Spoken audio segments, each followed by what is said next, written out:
help you today, Clive? Is everything we've received and everything promised?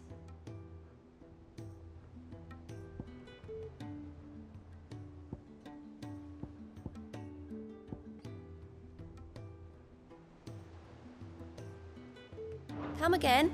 I may have more for you.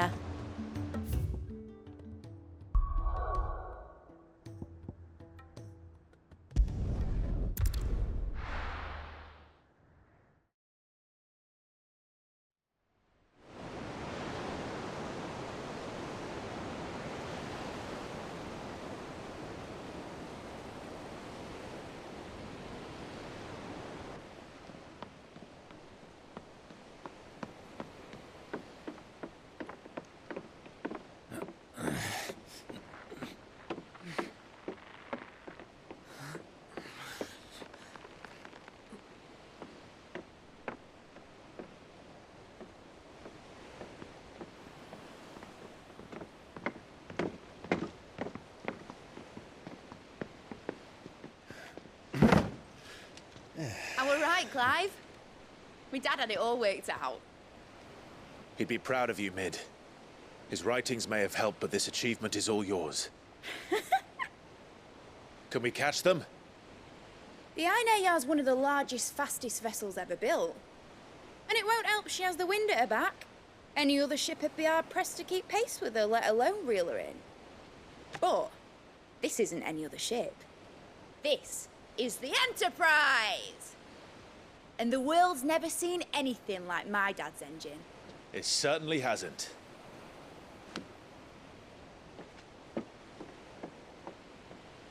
Clive, what do you know of Barnabas Tharm? Only what the bards sing. And he sailed to Ash from southern lands. That it was his mastery of the blade which won him the throne. And that his sword, Odin's sword, can sever the very threads of creation. But don't lose any sleep over a last tilt. We'll do what we must to survive. What we must. The light! I thought this cove was meant to be hidden.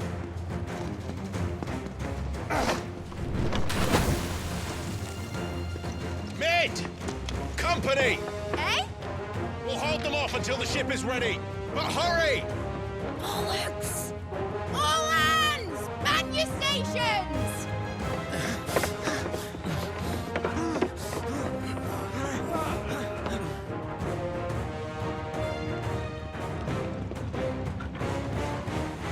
Everyone with me?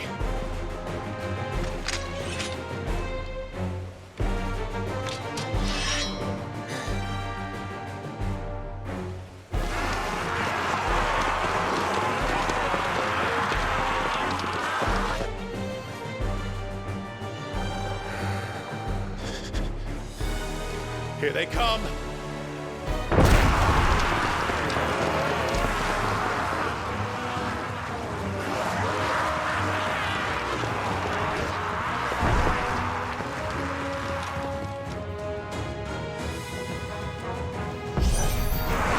Mid needs every moment we can give her! On me, Lord Rosfield. I'll take care of these fuckers. Eikon! I'll have you know earthbreaking here once the fear into the heart of every man in the fleet.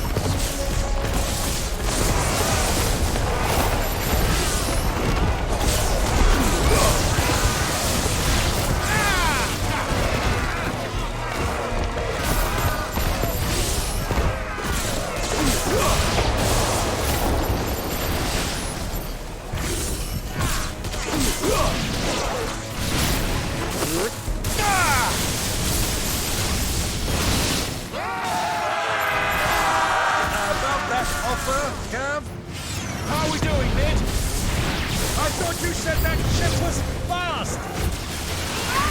What are you doing, Mother? Time! We're supposed to give into the force.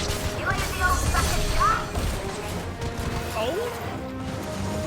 I haven't felt this alive in 20 summers! Come on, then! Which of you lot fancies meeting Ogre Killer next? I thought it was called Heartbreaker.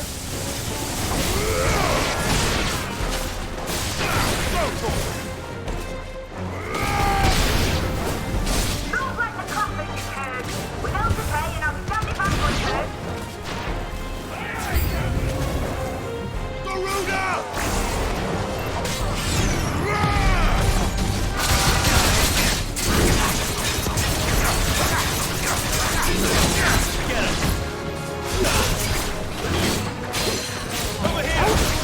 Get him!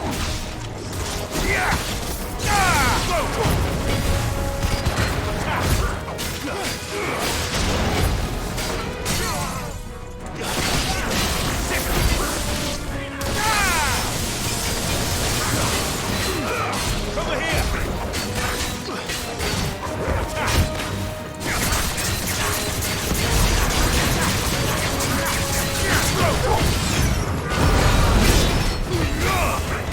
Get him! Awaken! Over here! Get him!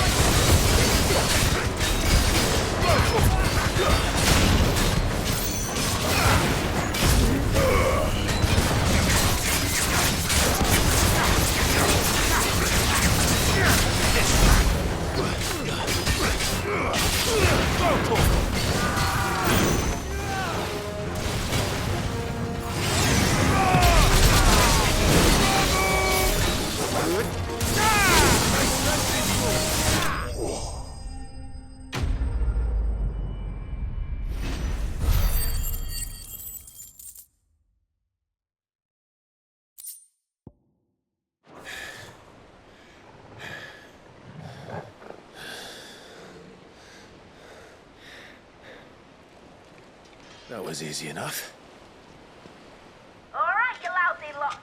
Get your asses on board. She's ready to sail. You heard the captain.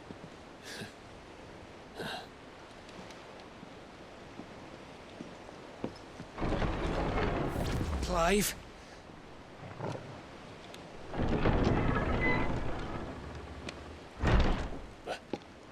But I thought he was... Confounded. Then it is as I feared. Sleipnir is no man, but a creation of Odin.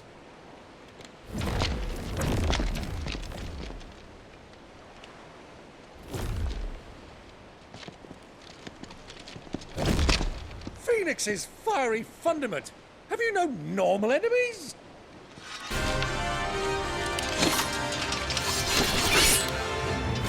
Up for another round? Of course we are. Right, Lord Rosfield? My boy, there was a time people called me the Executioner. Or was it my hands? No matter, heads will roll all the same. Mate! New plan! You leave! We follow! Follow? Swimming, are you? Oh, bugger me! Weigh anchor! Engines dead slow ahead!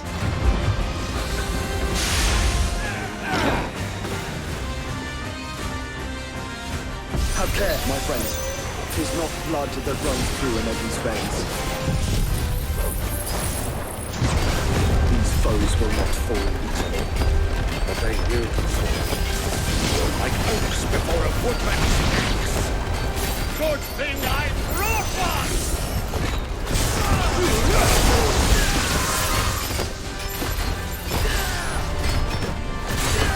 How long are we meant to keep this up? As long as it takes. Unless you have a better idea. Well, I've already killed at least 5 of the bastards. Okay, let's do the lot. All right!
right!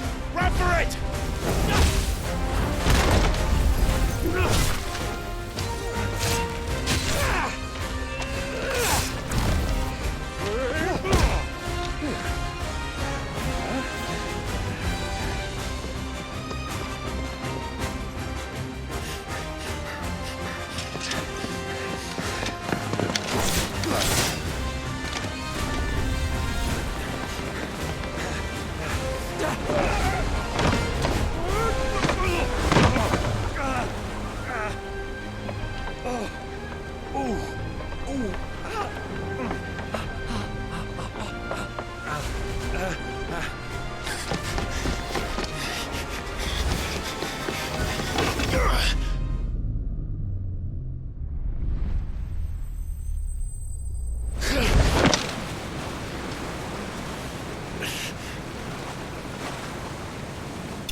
Now, mate! Alright, engine full ahead!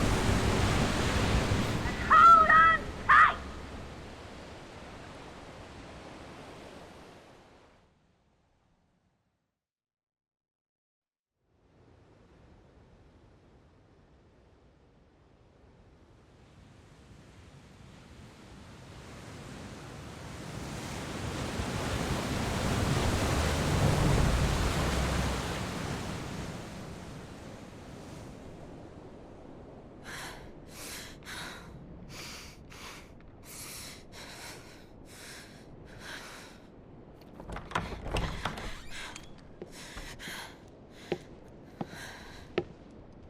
What do you want?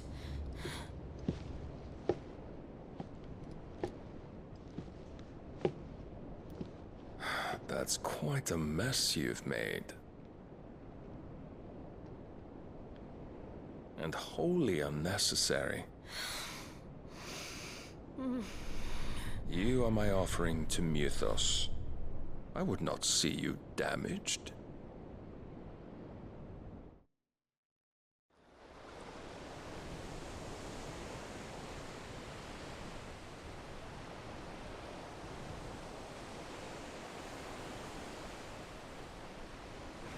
Now back to your stations!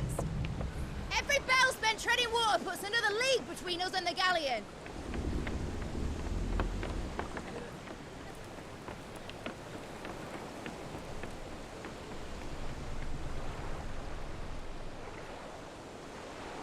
I don't suppose Mid has a spare engine? Since you rose from the grave, my fortunes have plummeted.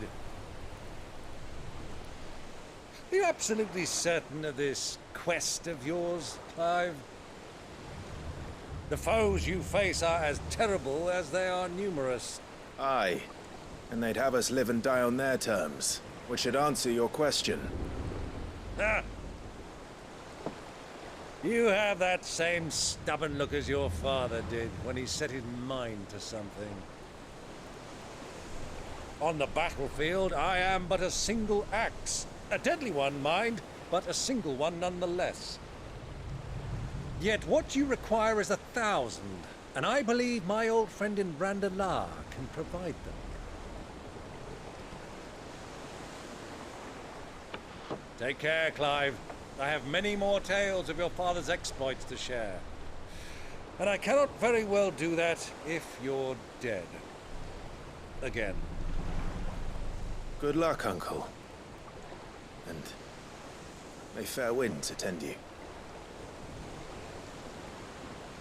As for you, Joshua, take care. I shall do my best, Uncle.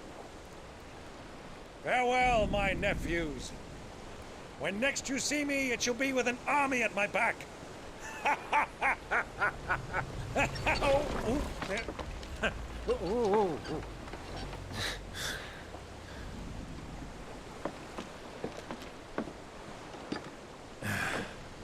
Cheerio!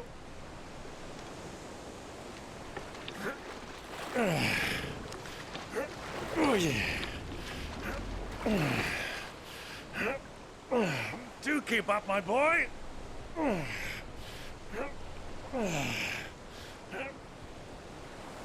Well, we can't have him showing us up now, can we? We would never hear the end of it.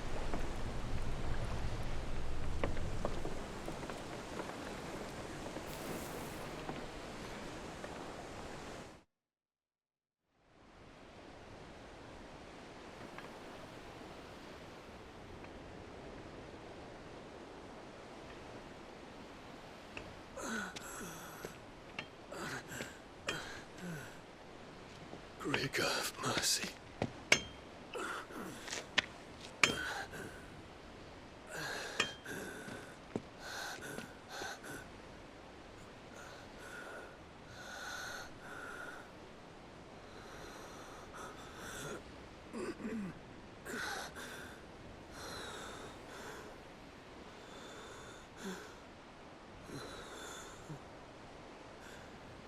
All this.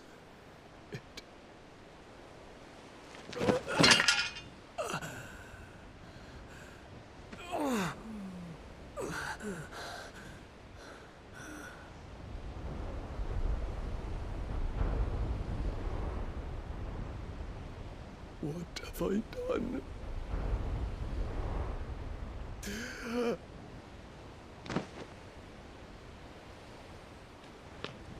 My lord.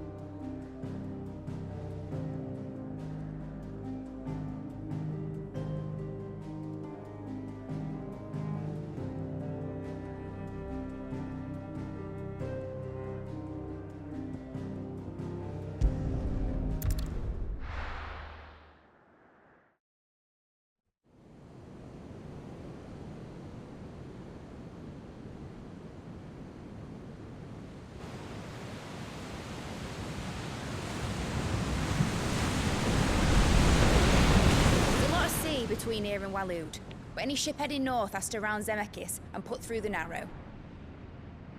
Maintain our current bearing north-northeast, and we'll catch the Black Galleon before she vanishes again. What's to prevent her from circling around Ash from the south? With these winds in those waters, it'd taken forever and a fortnight to reach Stonehere. Mid knows what she's talking about, Clive. Better than any of us lot, anyway. I say we do as she tells. Sails on the horizon. She's ours.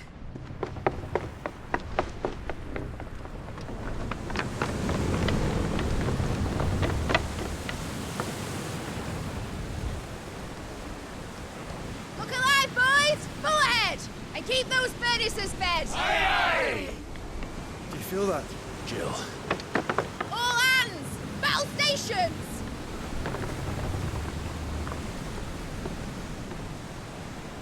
Let's see what this girl can do.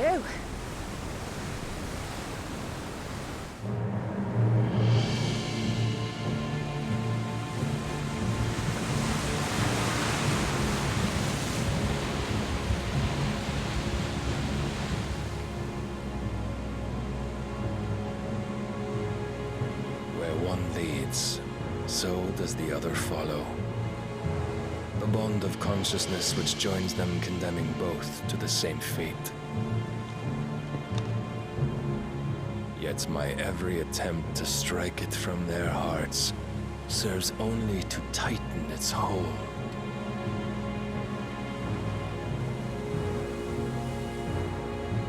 Fascinating.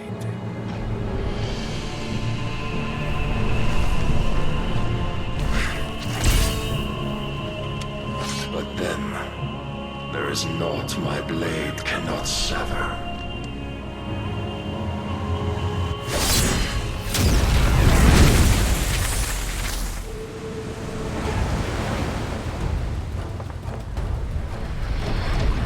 Great Grigos, gosh!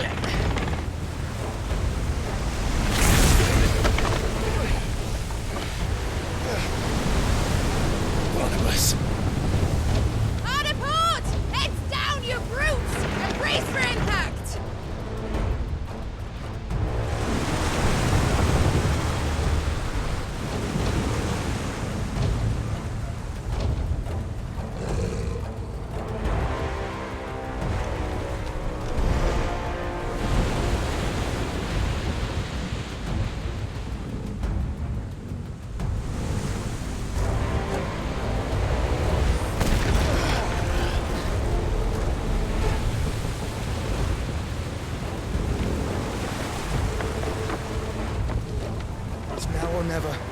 find her.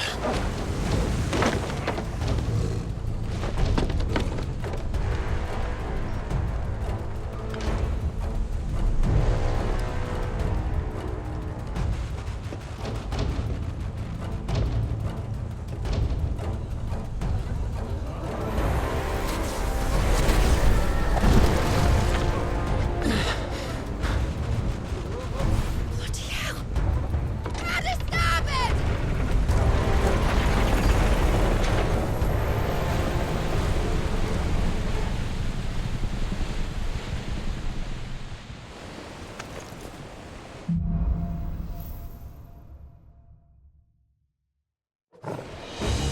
Where did you hide her, Barnabas?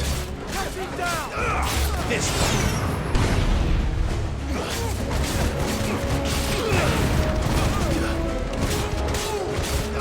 Over here!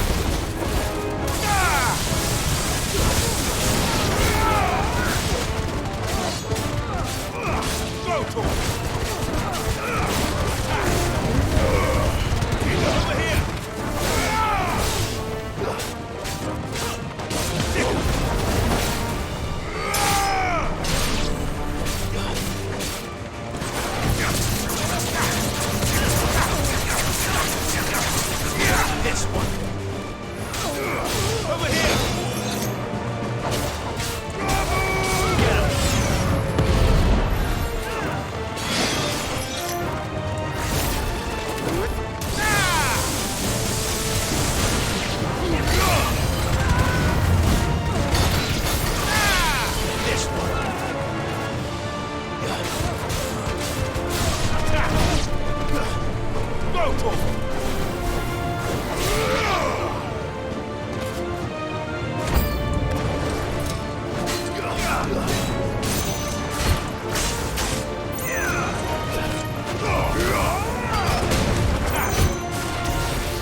both of you.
And only one. Go for it.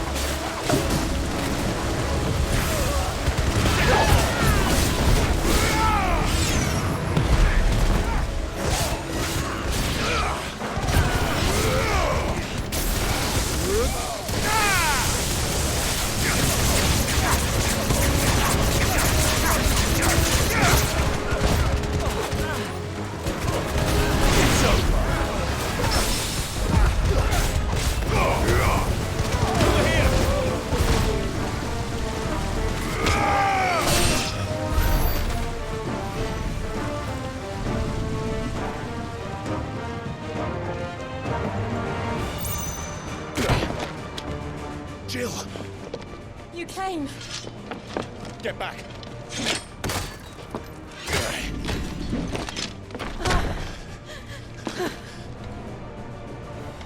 Clive, how did you... I'll explain later. Hands.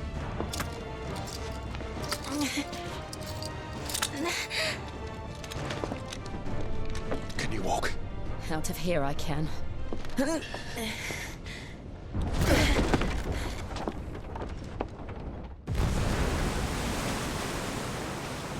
Stand still! Phoenix. Are you not the dominant of fire? I see naught before me but a guttering flame.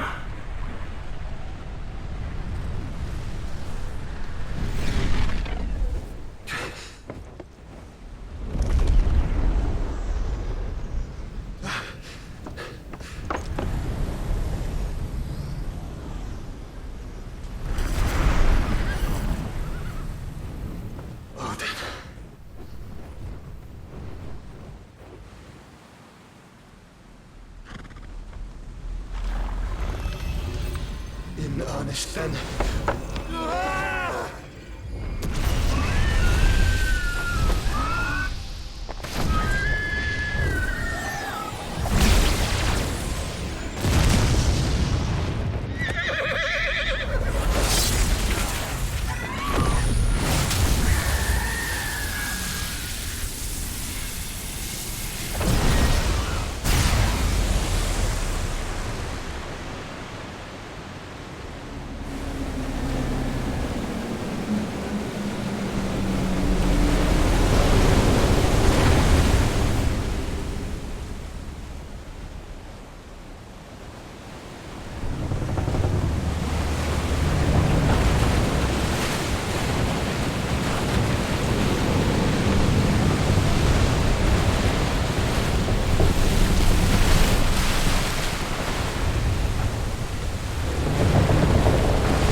Can you go on?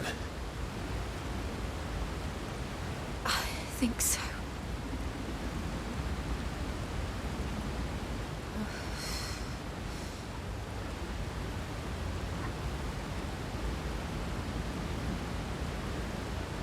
But to where?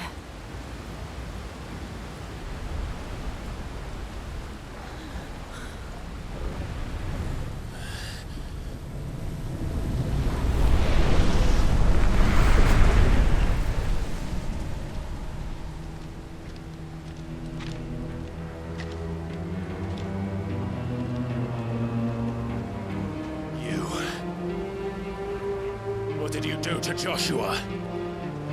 The Phoenix? Oh, I expect he will survive. This consciousness in which you coil your feeble souls is grown thick with desperation. And thus has my master turned to my blade.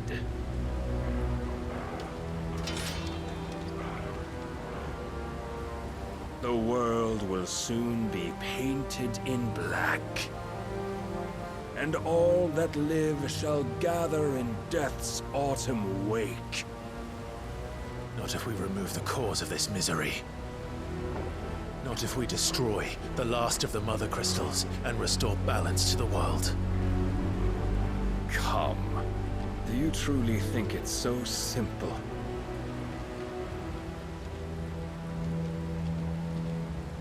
The Blight is inevitable. Not even the Almighty might stop its endless march. Your efforts will avail us naught. Naught, that is, but suffering. You must embrace the truth, Mythos. Accept your place with the Lord. Keep it. As long as there's a chance, there's a choice. Ever led astray by your blind resolve.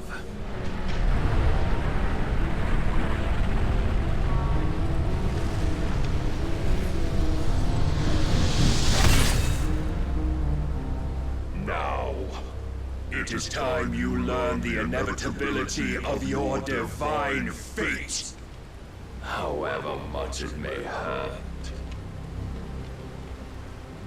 Get as far away as you can. Clive, no! Trust me, Jill.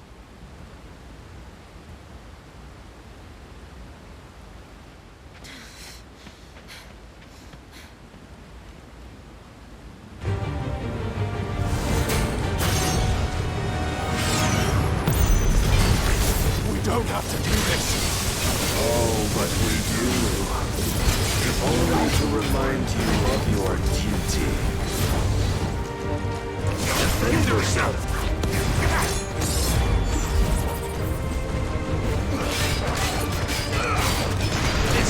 In the short time since our last meeting, you have grown much. Yet as a vessel, I fear my lord will still find you lacking.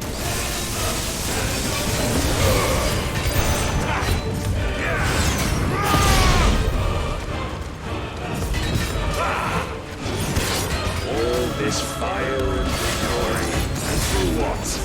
Stopping the Blight. A foolish notion fed to you by a foolish man.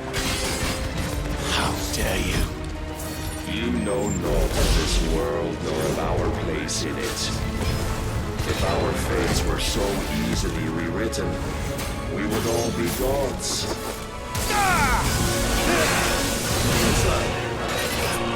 Razor guard. This one. I have seen enough. If reason cannot sway you, there are other means of persuasion that might. Get him! Rise, Mythos.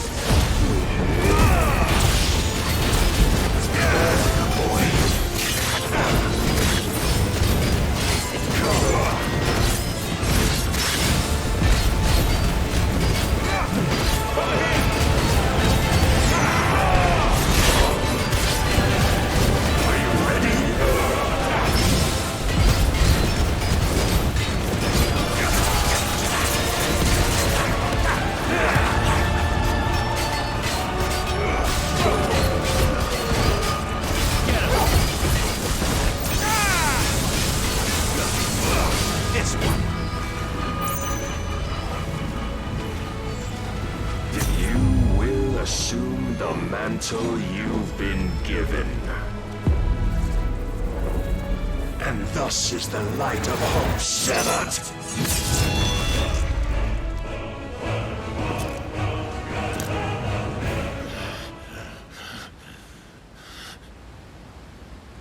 You would yield so soon. Never. Clive!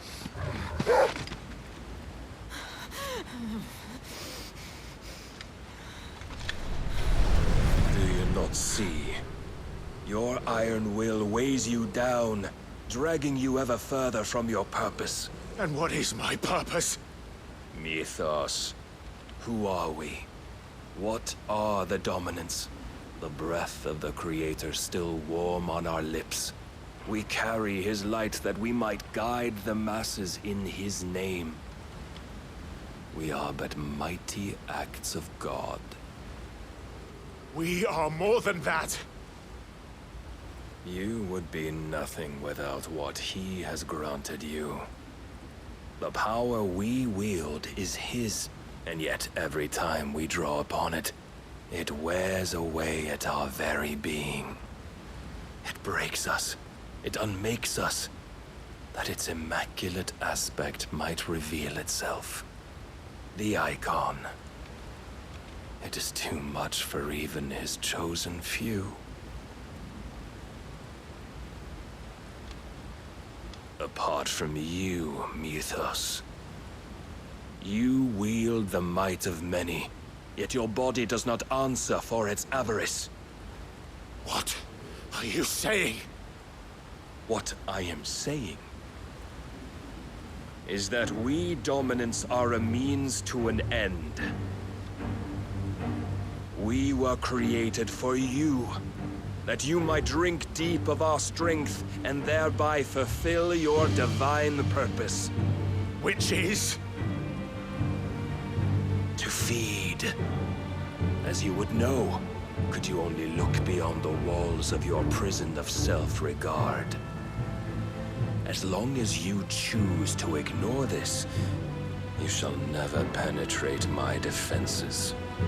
Still, you may take solace in the fact that you are not alone in your plight. The chains of volition shackle all of mankind, but there is yet cause to rejoice. For the Lord, in his mercy, has taken pity on his flawed creations, and shall see them restored to their proper forms. And what exactly would that be? Why, loyal servants to God. No. Manners, Lord Rosfield? They are men, like you and me. Albeit ones unburdened by the wills that drive our kind to madness. They are pure. They are divine. You mean to turn everyone Akashic? Not turn, Mythos. Turn back. For too long has mankind been led astray by their clamorous wills. It is time they return to a world of quiet equality, where they might once more know salvation. Salvation! And abandon everything we hold dear! We don't need your salvation. We'll save ourselves, and we'll do it on our own terms. Not yours, and not your gods! With every defiant expression of your will, the tighter the chains of consciousness become. But perhaps that fact may be put to use.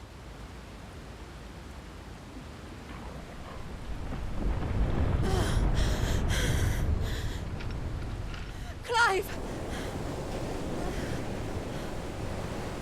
The faster it binds you to the remaining dominance, the stronger your hunger will become. Until it leads you back to the only answer there ever was. Mayhap not by the path my master intended, but back all the same.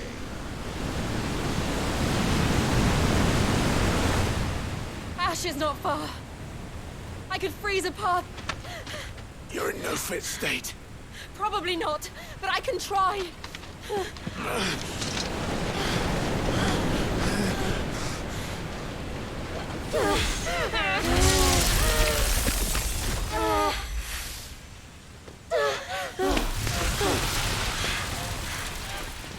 Don't look back!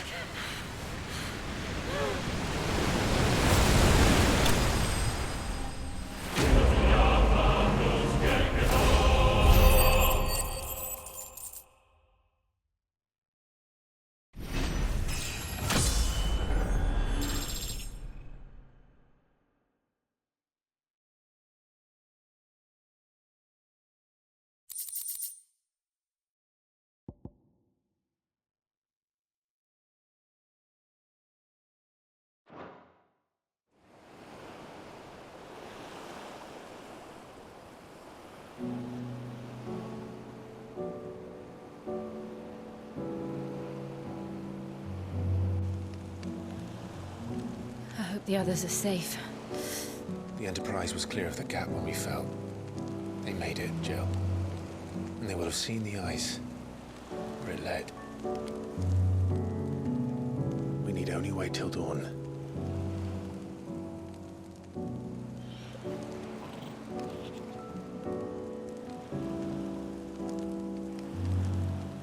This is the second time Barnabas has bested me. I'm powerless against him. And maybe there really is nothing else for it but to give yourself to his master.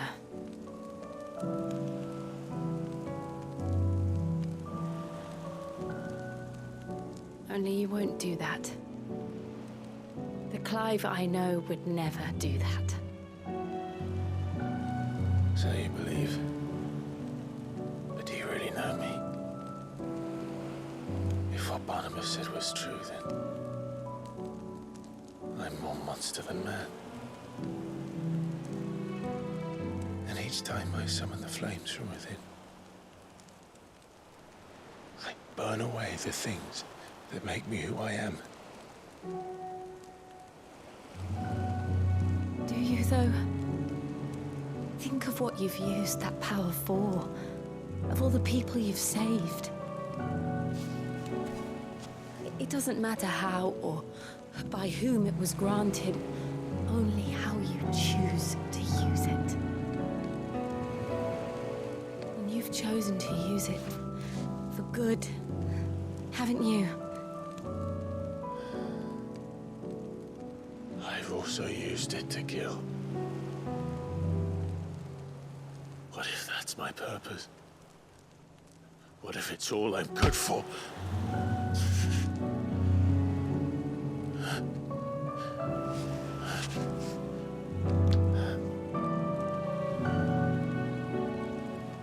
You're still that same boy I grew up with. Always so eager to save everyone around you, and yet always so alone. Because you failed to realize the one thing that needed saving most of all. You, Clive. You. You never once took the time to save yourself.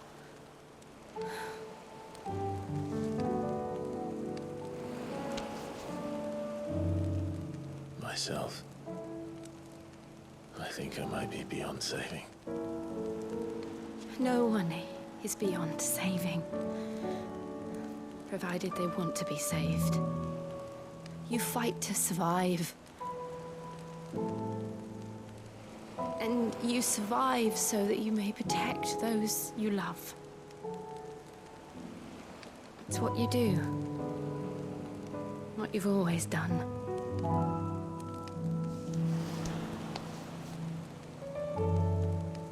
And I know you're not about to change. So I'm going to help you. To give you what you need to protect us all.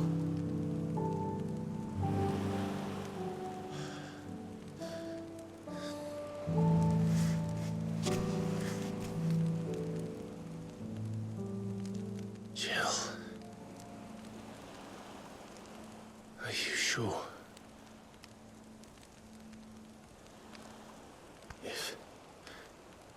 If this is what you want, then...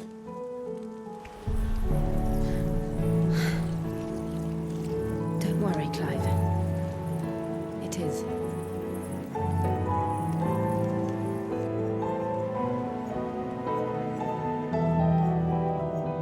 This burden, I'll give you the strength to bear it alone. But I'm not alone.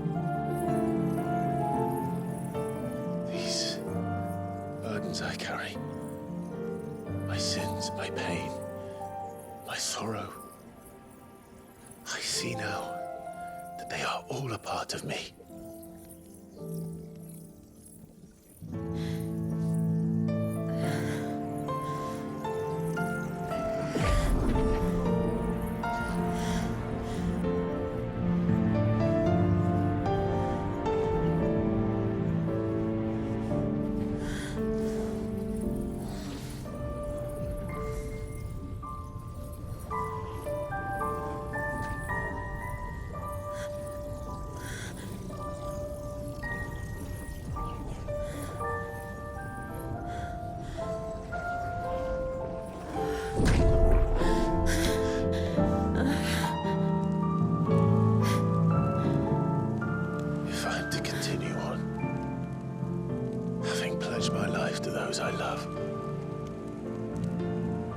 I'll gladly bear your burdens too.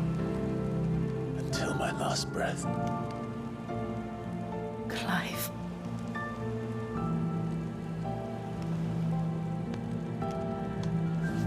I promise you, Jill. We will find a way to escape this fate. Find a way to save each other.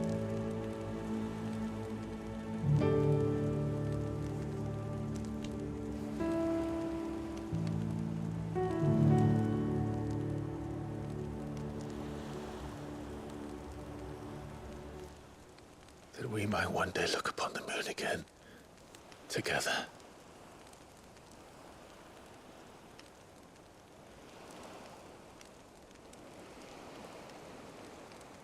And I promise you, Clive, that I will be there, no matter what you must become. I know.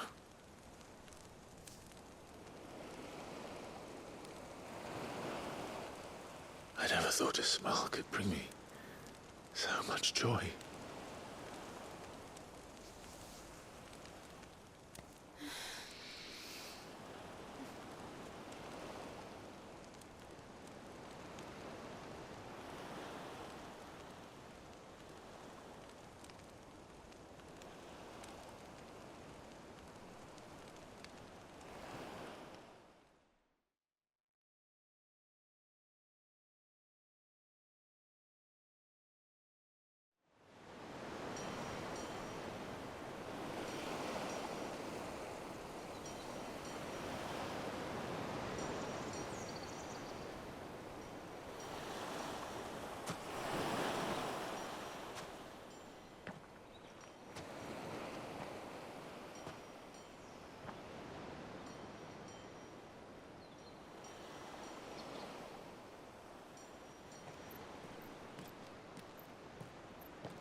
What of Barnabas?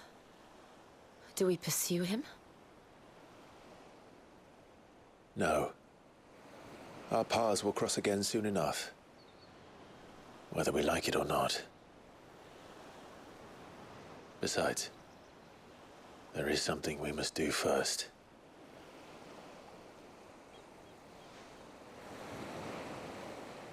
Of course. Drake's spine. The last Mothercrystal.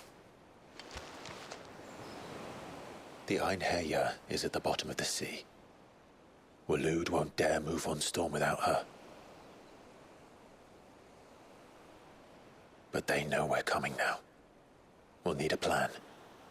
And a damn good one at that. Then let's go home and find one. Ash will have to wait.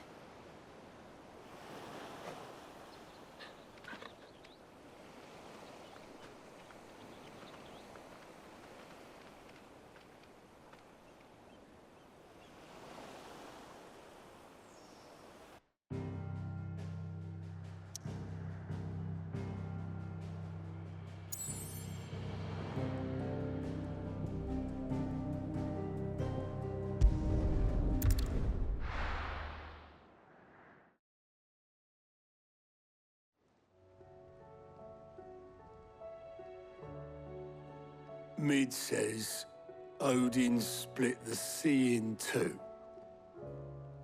She's always been partial to a tall tale. But there's tall, and then there's tall. I struggle to believe it myself. I see your uncle isn't with you. He stayed with the Enterprise. After our brush with the Einherjar, she was in urgent need of repair. And my uncle knows a shipwright in Randalar. We're to join him there when we're ready to sail for Ash. You sure that's wise? Last I heard, the place was still overrun with Akashic. Show me a city where that isn't true. Ultima's plague is spreading. We're running out of time, aren't we? We've done our best to shore up that hideaway. But I doubt a few planks will stop what's coming. Still, we'll keep at it. Every little helps, I suppose. Let's hope so.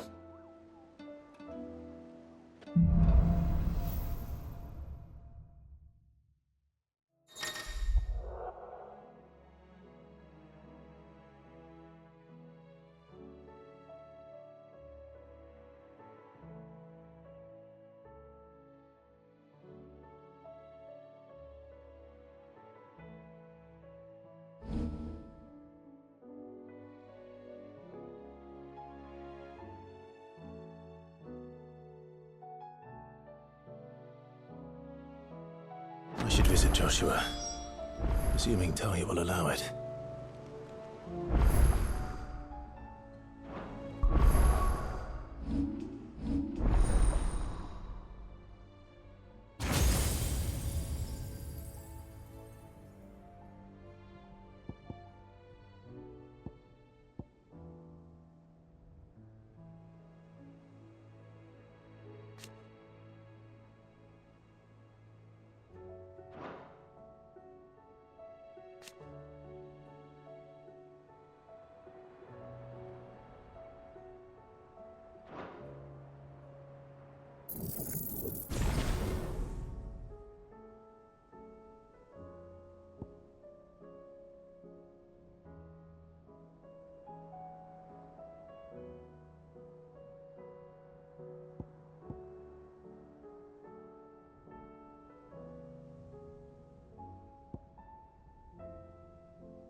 Heard the bad news then, did you?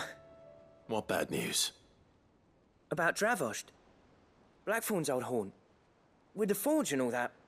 Well, anyway, the mines just down the road from there are spewing out ether like no one's business. And the village?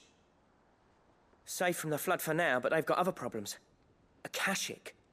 Every creature in the area is either turned or on the way to turning, apparently. Zoltan and the others are living on borrowed time. They need help, and quick. Doris sent a few curse breakers to keep an eye on things, but there's only so much a couple of scouts can do. Except get eaten. If something ain't done soon, the whole place will be overrun.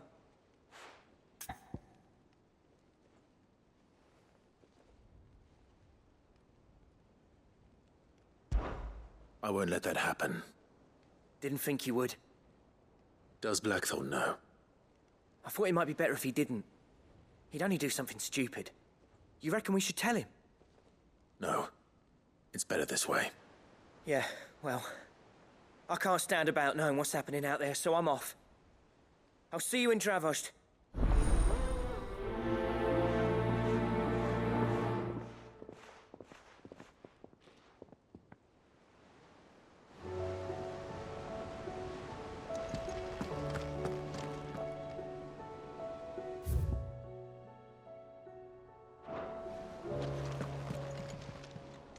How are you doing? Anything catch your eye? Always something, in there?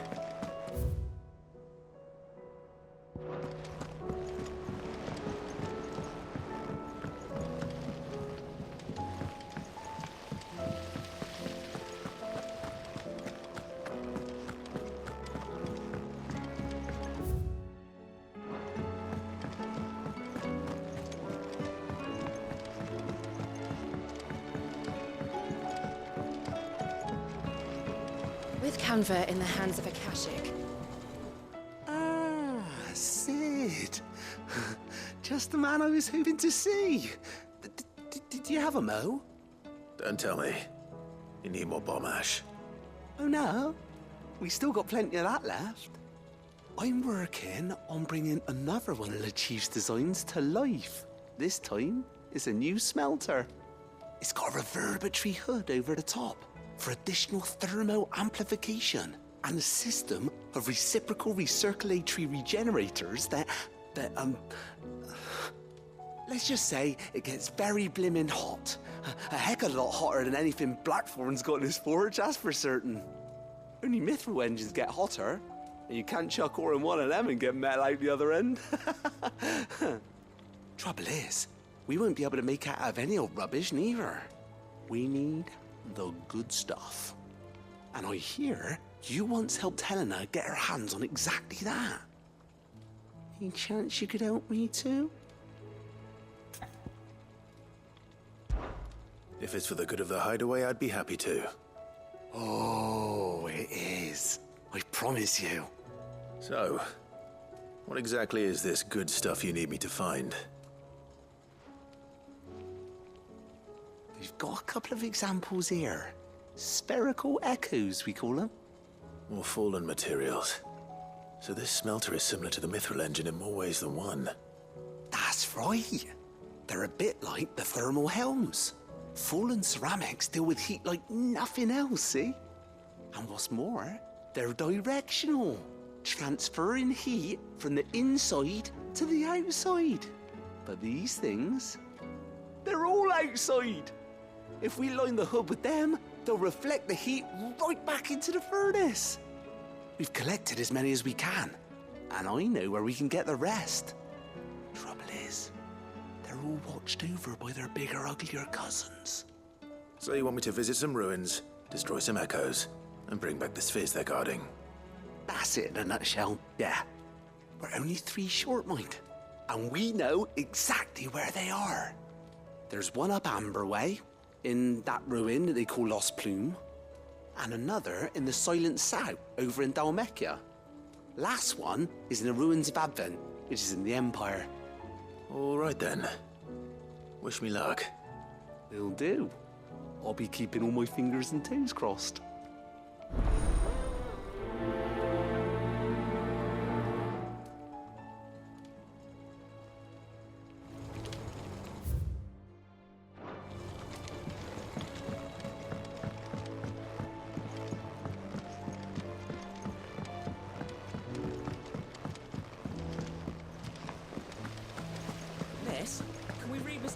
Canva lost? It can't be true.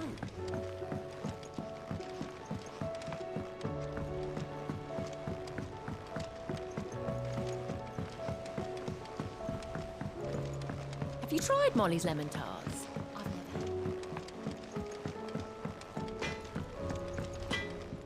Trouble with your gear, or... Yeah. The weight of all that shit.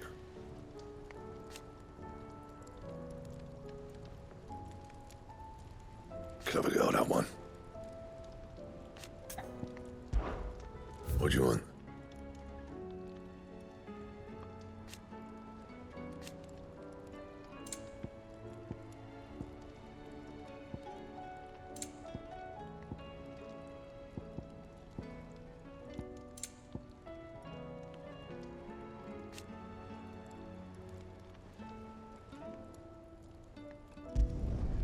No scratches, all right?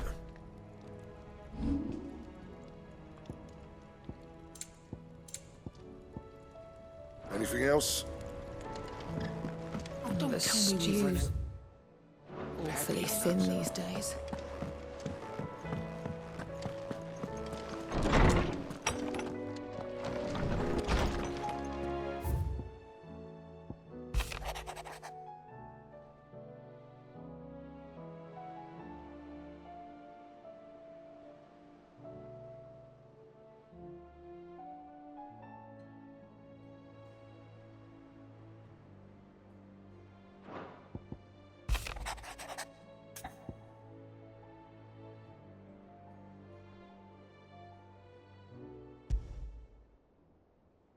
There's no way of knowing if Doris will confide in me. But I can speak to her at least.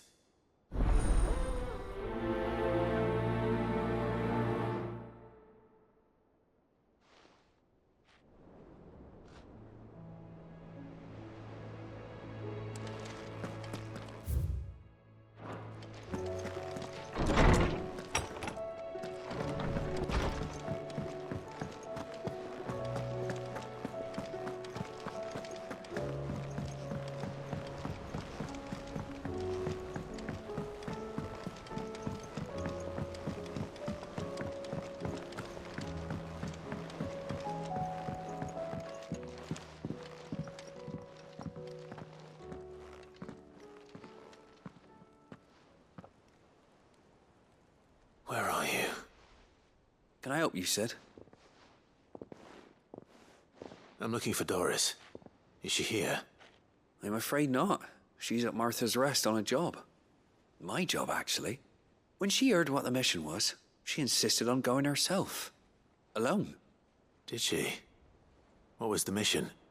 Following up on some new information. Once they'd settled in, the bearers you helped liberate in the Dragon's Eyrie were keen to talk about their imprisonment. And about their captor. The slaver Cole's team were tracking when they were attacked by the Beastmen. I'll go and find her. She's at Martha's Rest, you say? If she's not moved on already, yes. I hope everything's all right. Why would Doris insist on going alone? Maybe Cole was right to be worried.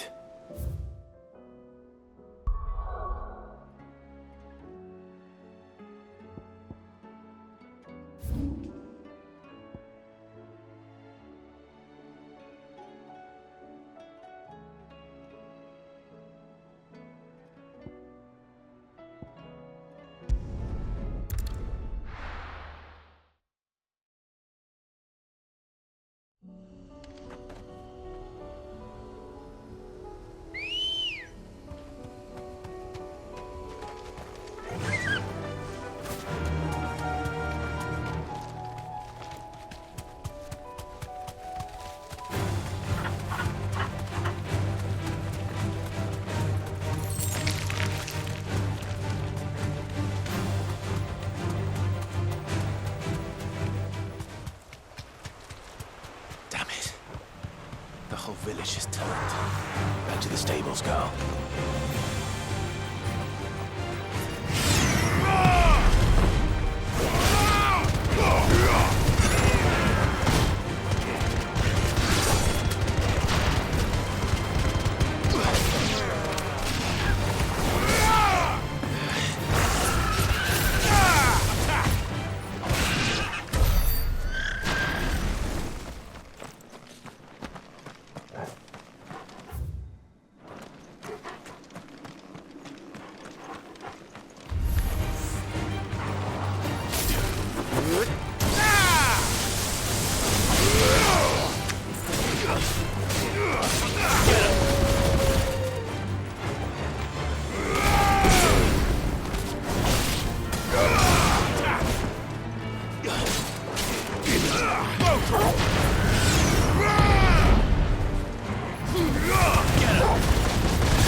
This is no time to ride.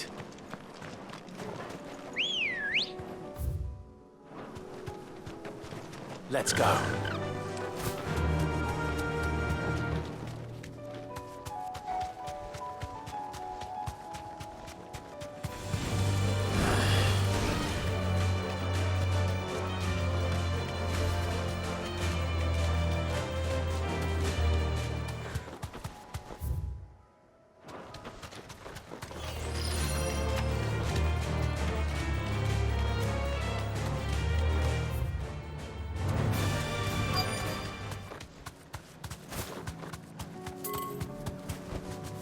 Thanks, girl.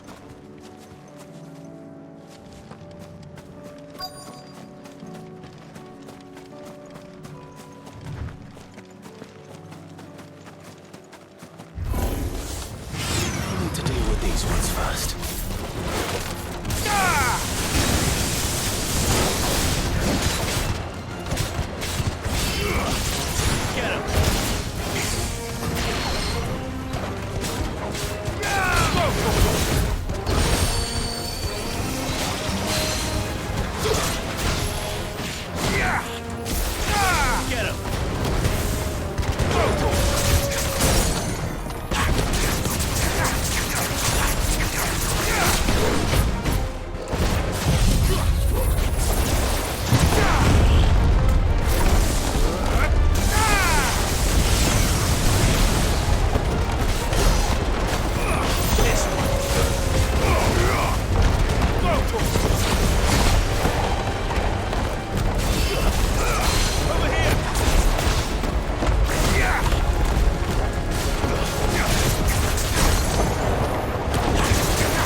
This is it. Right then.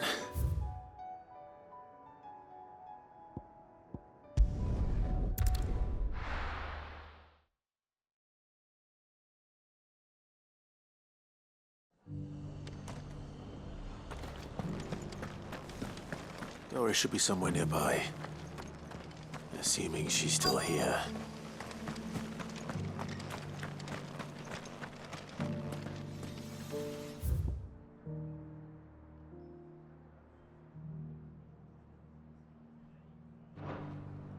The world seems to be changing so fast lately I can hardly keep up. But what I do know is that there's more problems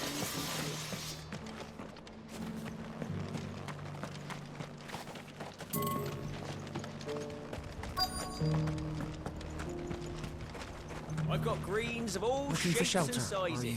Colours Come on too. inside, I'll introduce you Mostly to green though. Just because the heavens have gone to wreck and How do?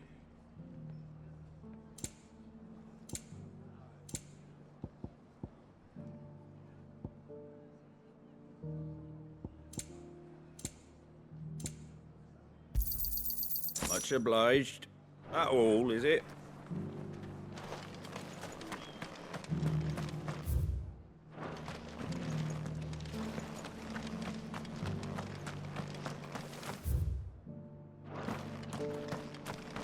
It doesn't still hurt, does it?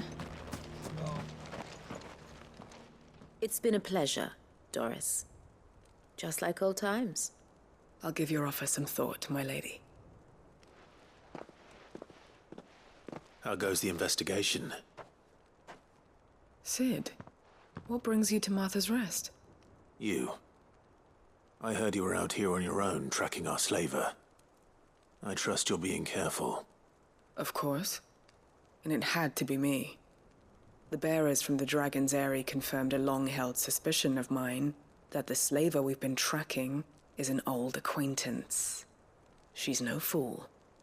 If we'd come in force, she would have spotted us straight away, and then vanished without a trace. That was her just now, wasn't it? So, was it a fruitful reunion? I'd say so. She tried to recruit me. Seems her time in Rosaria is coming to an end. She's abducted bearers from across the region and is looking to smuggle them back into Sambrec. After her brush with those beastmen on the road to Northreach, she hired herself an Imperial escort, which she wants me to join. She's dangerous, Sid, but I think I can stop her. Then I'm going with you. I'll take care of the escort. You can see the bearers to safety. Where are they? The Baum Archers, soon to break camp. You go on ahead. I'll follow once I've sent word back to the hideaway.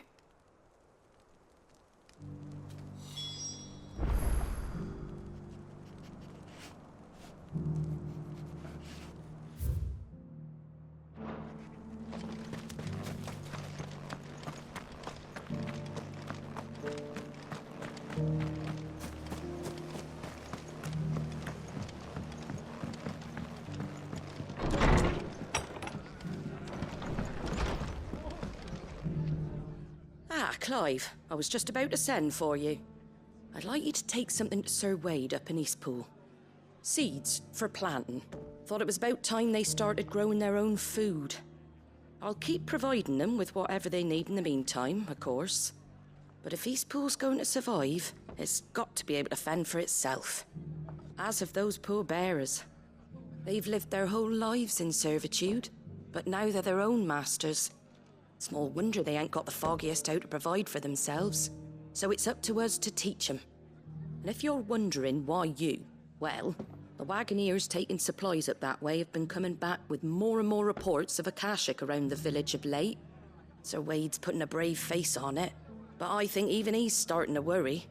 And if he's likely to share those concerns with anyone, it's you. All right. Thanks. Wouldn't ask if I didn't have to. There. That should be enough to keep him in Gazal Greens for a few years at least. Gazal Greens? Not the most mouth-watering crop, I'll admit. But they're hardy, they grow fast, and they fill a hole. Better that than something that'll wither away at first frost. And chocobos love 'em too, which is no small thing. when I say all of us need to pull together to get Eastpool back on its feet, I mean all of us. They ain't exactly succulent, but cook 'em right and they're just about bearable. I'll take your word for it. Anyway, Sir Wade'll know what to do with them. And if he don't, well, I'll go up there and show him myself. I'm sure you will.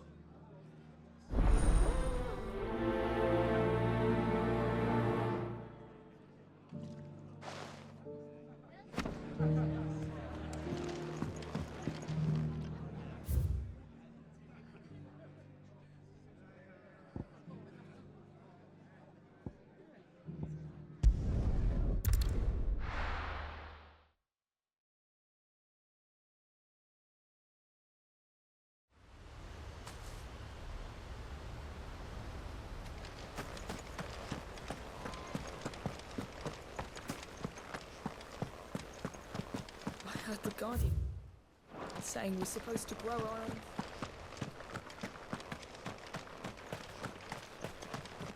Ah, Lord Rosfield. What brings you to Eastpool? A delivery from Martha.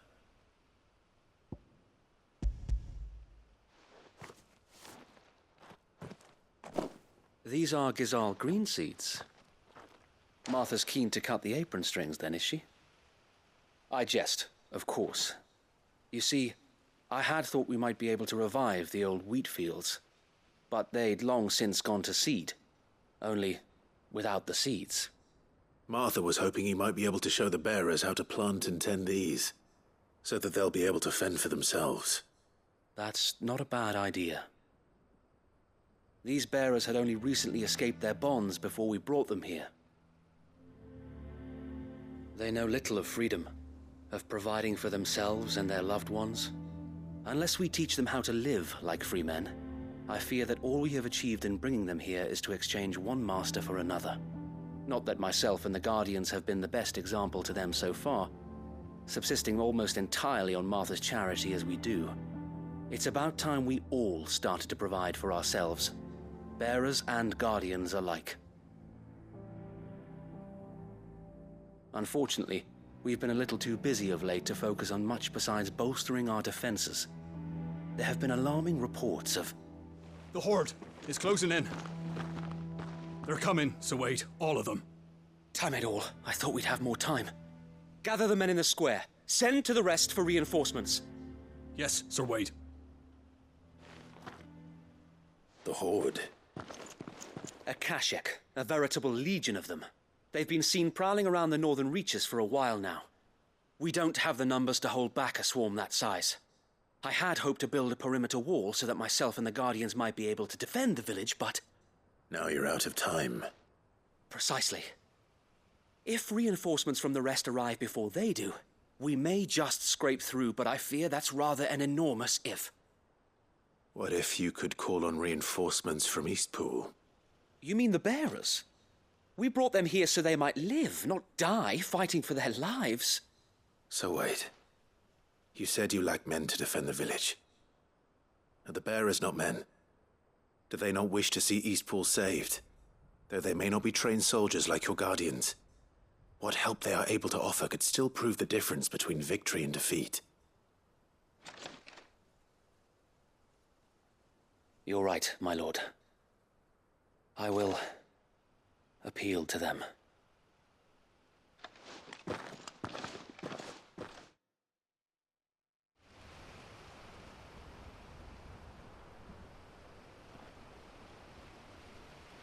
My friends, I humbly beg your aid.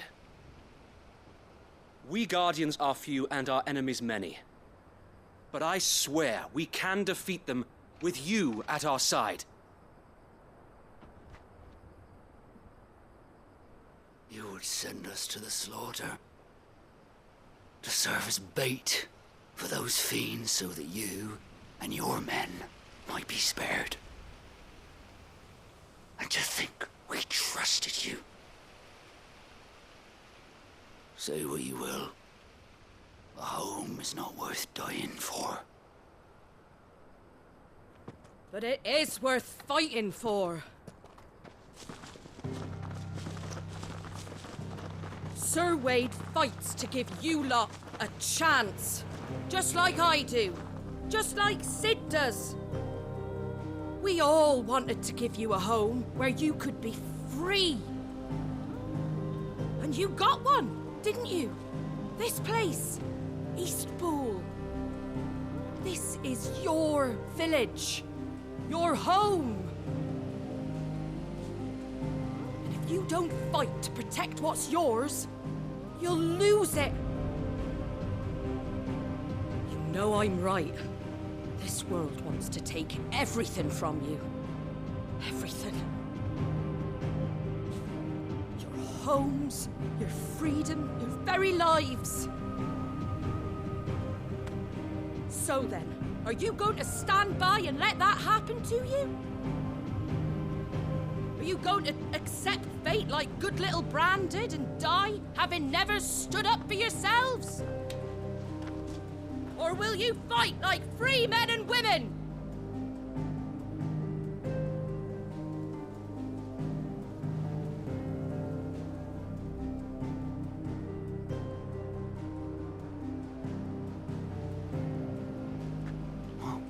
What are you doing? All right.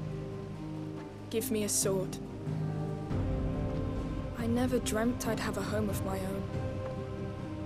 And now that I have, I don't want to lose it. I will protect what's mine, or die trying. We all will. Free men and women, fighting together.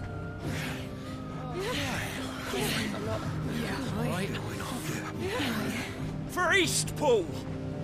For Eastpool!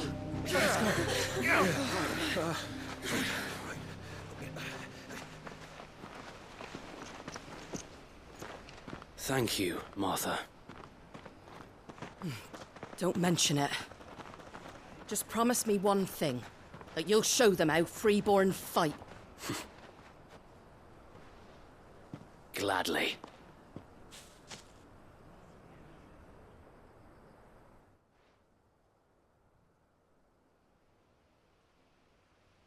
Well, if it was numbers you were lacking, you certainly won't be now. Thanks to you. Me? Oh, I just love the sound of my own voice. Lord Rosfield, my lady, we're ready. So what's the plan of action? We'll divide our forces into several small detachments, each made up of guardians, bearers, and guards from the rest. These will position themselves at strategic points around the village. Upon engaging with the Akashic, each detachment will keep the creatures occupied as best they can, steadily retreating all the while. You're going to lure them into the village? I am. We will have neither the time nor the resources to treat the wounded, so injuries must be avoided at all costs. Instead, we will focus purely on defense at first. By coordinating our withdrawal through the use of messengers drawn from among the bearers, we will aim to have the swarm converge at a point of our choosing. With luck, that point will be the village square, the perfect place for our most able warriors to surround them and fall upon them, and for you and I to finish them off. A sound plan, but one that'll require a leader with a cool head and strong nerves to coordinate the retreat. I'd say you have both in abundance, Sir Wade, but you'll be needed. Please, leave the last of the fighting to me. Ha! And let you have all the glory. Sir Wade! They're here! Then you know what you must do. We work together, everyone playing their part, each shielding the other that no man might fall, that Eastpool might live on. For Rosaria! For Rosaria!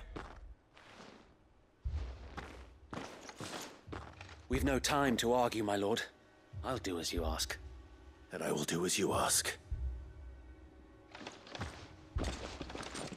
Suppose we'd better do our bit too then, eh?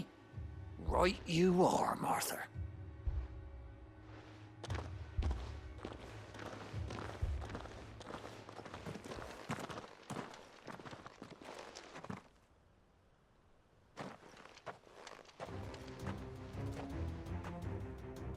The calm before the storm.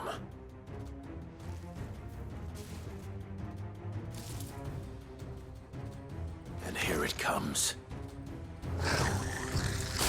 Not let this village fall.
This one.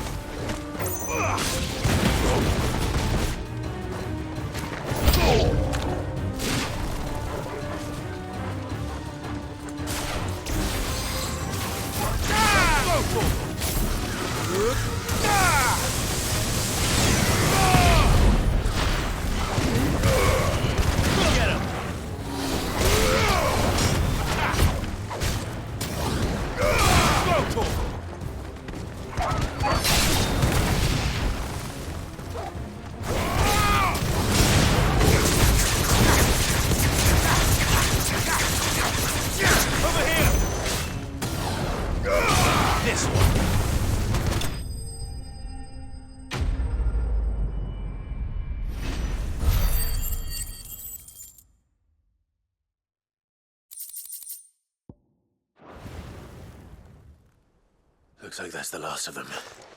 Lord Rosfield! Change of plan! What is it? Owl from the rest. An Akashic curl's been sighted on Rhiannon's ride and is headed in their direction. Well, the better half of her guard is here. So wait, how many Akashic remain in East Pool? Hard to say.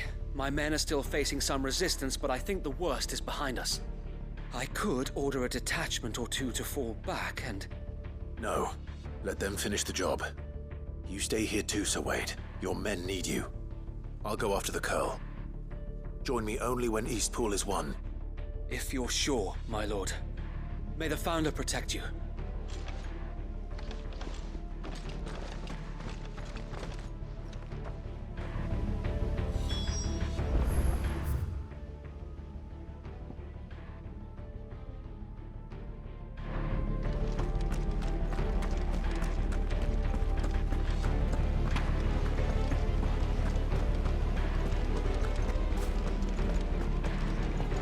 Next one's mine. I might...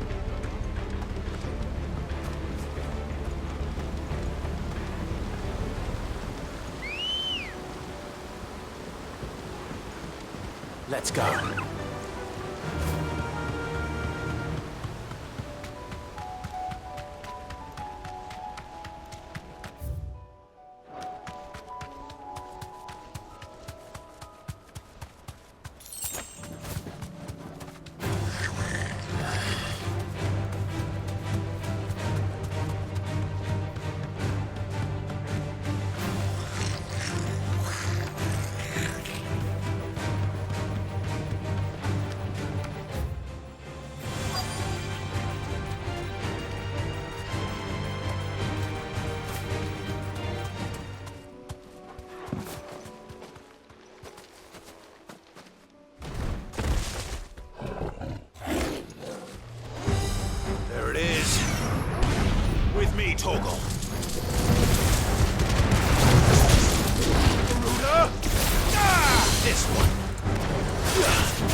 All right.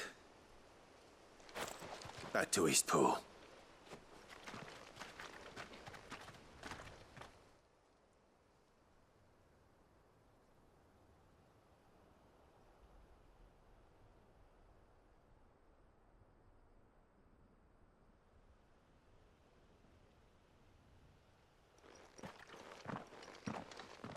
Lord Rosfield, the Curl, is it? It's dead. Thank the Founder for that. And for you, my lord. We were able to eradicate the rest of the Horde. I have guardians posted around the village to keep watch for further attacks, but all seems quiet for now. I hesitate to say it, but I think it might be over. I think it might.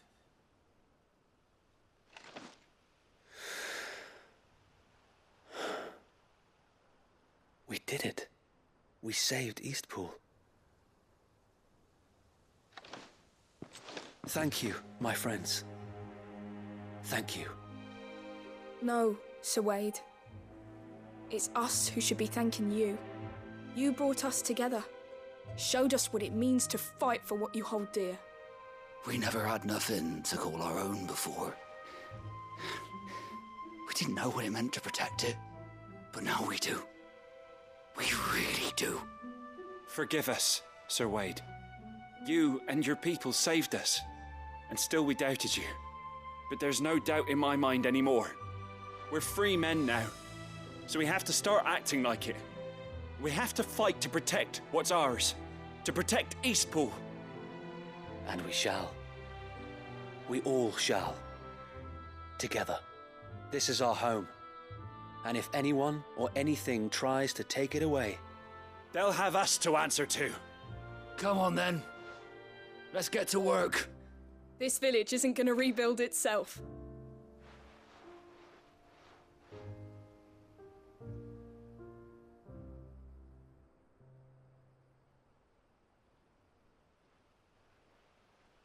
They're not slaves anymore. no. They're Rosarians. Your father took pity on the bearer's plight, and I believe if he was still with us today, this is what he would have wanted. I believe you might be right. I shall remain here, my lord, and do what I can to help rebuild the village. After all, this is my home now too, and I could hardly call myself an Eastpoolian if I didn't pull my weight. I think you'll find it's Eastpudlian, Sir Wade. But you should be proud all the same. I'll have to pull my weight too. Can't have the rest getting outclassed. Speaking of which, I ought to be getting back. Can we continue to count on your support, Martha? Of course, and I'd be counting on yours too. Us Rosarians have got to stick together, haven't we? Indeed we have. And Clive, come by the Golden Stables when you get the chance. I ain't paid you for delivering them seeds yet. All right. I will.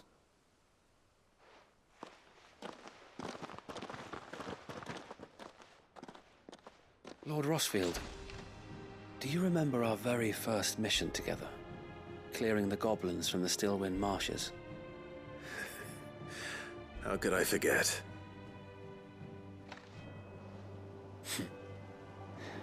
There's one sight that I shall never forget. You, facing off against that giant Morble. Not a trace of fear on your face. Since that day, there have been more than a few times when I felt like giving up.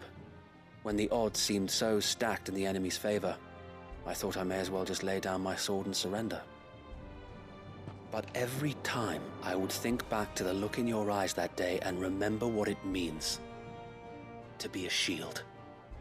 Know that whatever trials Eastpool may face, I shall never lose courage. Thanks to you. So Wade, you have always been a true shield. I know that Eastpool, and indeed all of Rosaria, will be safe in your hands. Thank you, my lord. I know the rest of the world will be safe in yours. I'll do my best.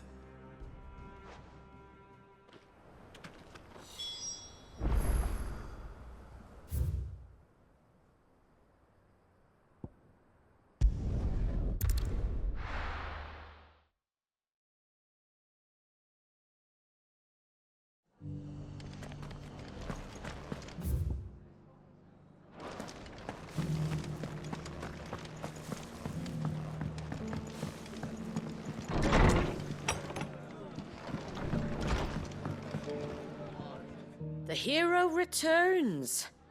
It's lucky you came by when you did, eh? Not only did my seeds get delivered, but you went and saved Eastpool and all. I just did what I could. And it's only right that you get rewarded for it. Take it before I change my mind. Thank you, Martha. So, Eastpool's finally back on its feet again. And a home to free bearers. Who'd have thought we'd see the day, eh? Well, it was your idea. I know that, but I never stopped to think what it would mean. Bearers in charge of themselves, thinking for themselves, working for themselves. Like your hideaway, but not even hidden away. Though I suppose the rest ain't much different nowadays. You know, bearers living free like that reminds me of when I first met Sid. Loath as I am to recall that particular day. I take it you didn't always see eye to eye. What happened? Well, if you really want to know, I started doing what I do long before I met Sid. In fact, that's how I met him. Or at least how he came to meet me. He showed up at the stables one day, asking questions about who'd been buying up bearers. Founder knows what he thought I was doing with them. Running a hunt, poking around in their innards. Something awful anyway. Me, I thought he was a new constable. Thought the game was up. But somehow we both managed to work out what each other was about. And before I knew it, the cheeky arse was rattling on at me about how I was doing it all wrong. After all my hard work. Told me I was giving them relief, but not freedom. That my bearers were still dying as slaves. Got right under my skin, it did. Told him if he didn't like it, he could bugger off and report me to the garrison. And do you know what he did? He smiled. And then he laughed. And then I did the same. We made a pact that day. That whenever one of us was in need, the other would always be there for him. And you were? Well, we both wanted the same thing. To make life better for bearers. Just like your dad. Do you know I was born right around the time Elwyn became Archduke? Growing up, I saw how he tried to change things. He certainly didn't lack for ambition, that one. Indeed. But the loftier one's ambitions, the harder they are to achieve. Which is why those of us who follow in their footsteps need to finish what people like Sid and my father started. Suppose you're right, aye. And if we don't manage it, there's always them who come after us. Good thing we've got a few half-decent sorts waiting in the wings, eh? It's almost enough to give you a little bit of hope. Just a little. Anyway, enough nattering. Better get back to work. Let's see about making everyone some dinner, shall we? The least the folks who saved Eastpool deserve is a hot meal. And you and me ain't gonna save the world on an empty stomach neither. That sounds like a wonderful idea.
Good girl.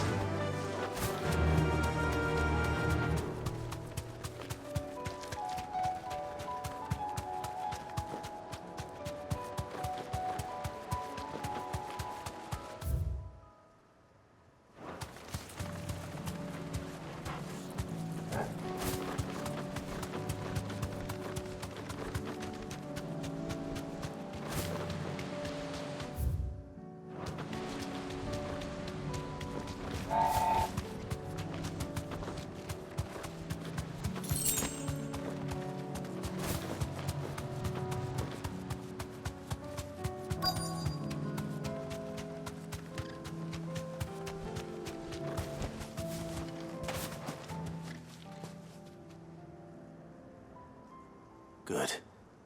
They haven't broken camp yet. How did Doris come to know a slaver, I wonder?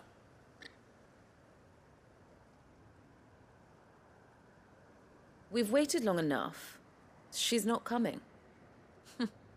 Ready the bearers. We're leaving. Back to civilization, is it, Mom? With all haste, lest any of you lackwits start talking like these feckless bumpkins. I presume your men are ready. We've suffered too many delays as it is. Any more, and I'll be docking your pay. Yes, Mom. Oh, but before you go, it appears we have company. Kill him. You're welcome to try.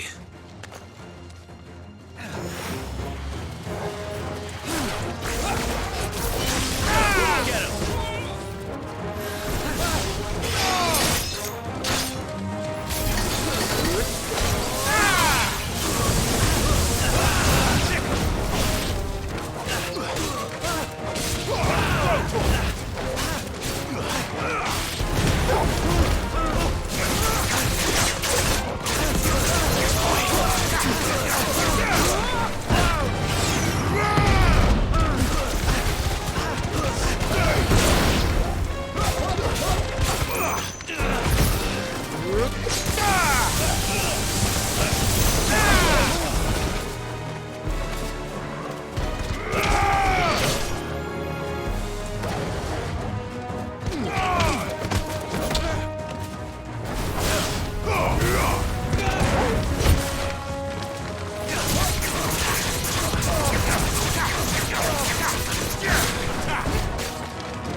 So much for your escort.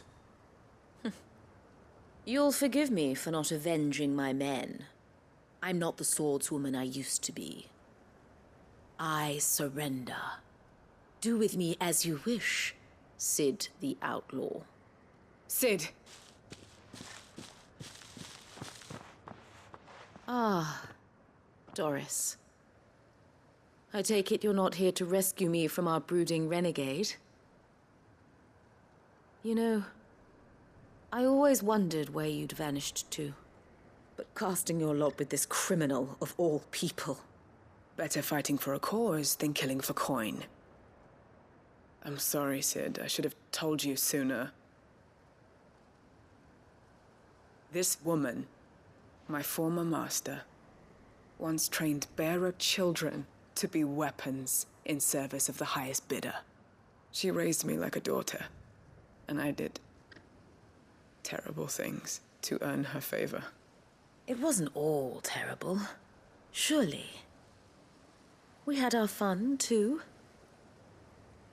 You were always so eager to learn, and had such clever hands. All my other children took either to the blade or to the books. Always either or. But you proved yourself a master of both. That's why I kept you for my own. How about it, my little dagger? Care to swear that blade to me again? I never swore my blade to you, nor will I ever. I fight for a higher cause, to liberate the bearers of this world. Farewell, Master. Thank you for making me the weapon I am. You always were a righteous child. Perhaps that's the reason I loved you so.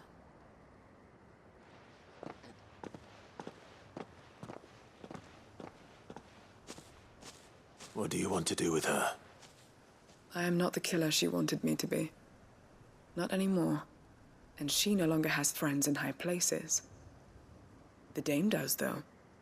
Her connections at the Imperial Court will see that justice is done. All right. If you're certain.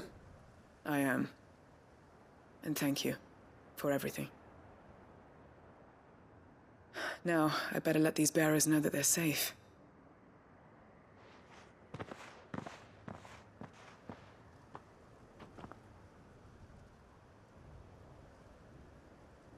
And I should head back to the hideaway and put Cole's mind at ease.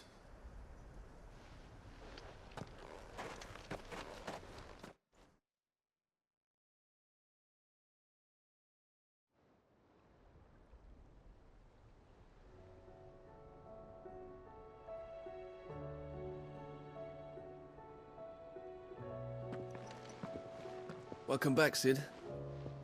Doris's message just arrived. I hear you saved more bearers from being smuggled across the border. With any luck, they'll be joining us in the hideaway shortly. Oh, and your letter. You don't need to worry about Doris anymore. I'd been hoping as much. She mentioned one or two things in her report. So the slaver we'd been chasing all these months was her former master.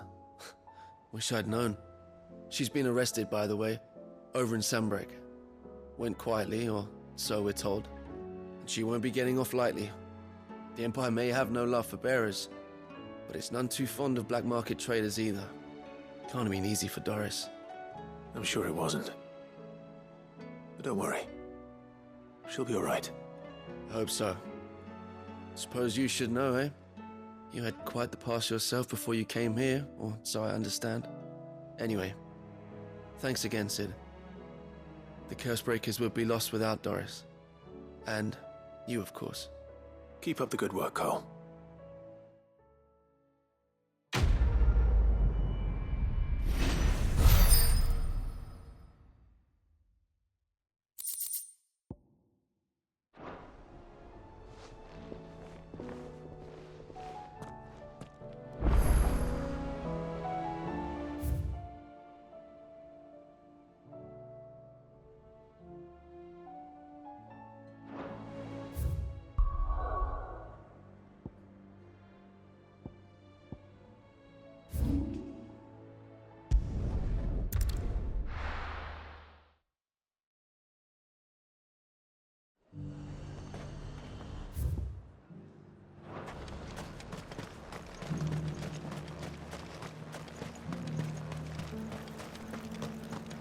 There were ghosts at the gates, not Daisy.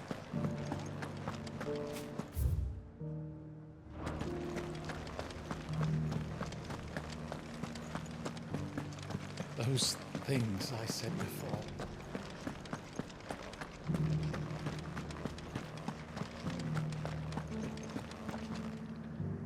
Oh, Clive. What am I to do? My wards and I may soon be without a home. What's happened?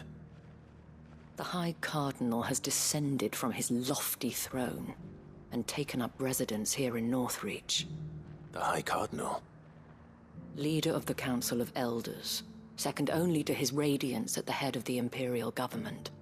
Not that any of those things still exist. Now he goes by his noble title, the Duke of Oriflamme. And what does he want with Northreach? He wants to transform it into a military stronghold, a foundation upon which to build a new Sanbreque. He's already secured the support of the various army remnants, with promises that they shall be afforded the respect they deserve in his empire. One built on the confiscated property of the people. He would rob the populace to pay for it. Believe me, I have used every means of persuasion to discourage him from this folly. But for whatever reason, he will not listen to me. What does Captain Philippe make of this? When the town was under attack, it was him the soldiers rallied around. Couldn't he use that influence again? How? By speaking out against one of the most powerful men in Sanbreque. A man whose stated aim is to revive the empire Philippe's comrades swore to serve, and to improve the soldiers' lot within it. The captain can offer them a regular supply of gruel, and an occasional trip to the Vale to help them forget the terrors they face each day. The Duke offers them a vision of strength and safety. No. Any attempt to incite mutiny would cost Philippe the support of his men, if it did not cost him his life. But given the mood around town, mutiny may yet be unavoidable. The people have little appetite for further deprivation, least of all when it serves only to elevate others. And who could blame them? Clive, would you appeal to the Duke on my behalf? For your services to Northreach, you have the respect of the soldiers, and they will take you to His Eminence if you ask them. And unlike Philippe, no bonds of loyalty prevent you from speaking your mind to the man. Well, will you try? You could hardly fare any worse than I did.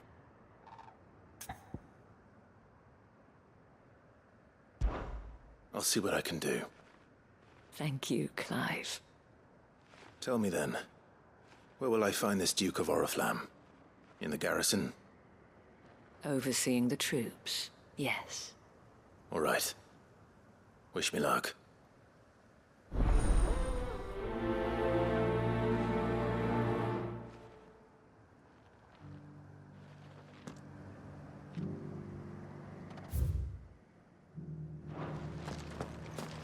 I may have met this Duke before, at the Remembrance Ceremony.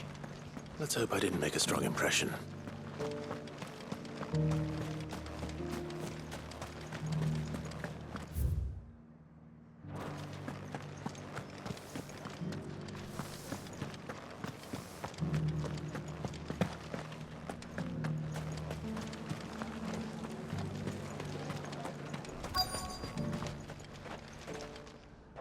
Halt!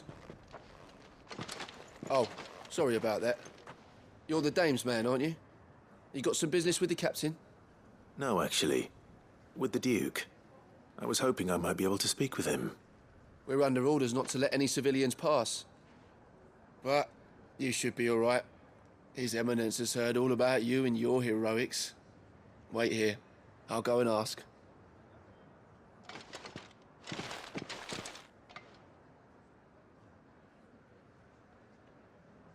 So, you are the sellsword who lent his aid to the garrison.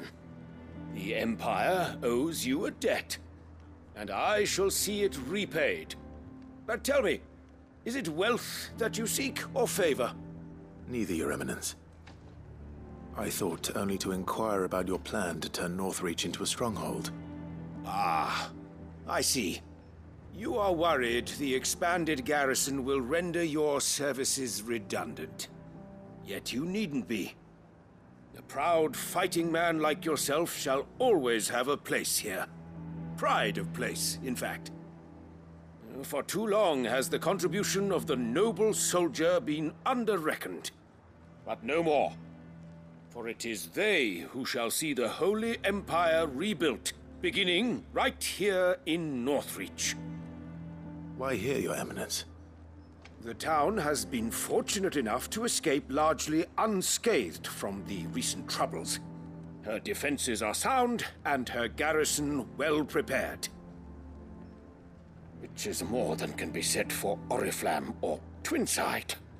The Empire wants for a capital, and I believe Northreach to be the perfect place.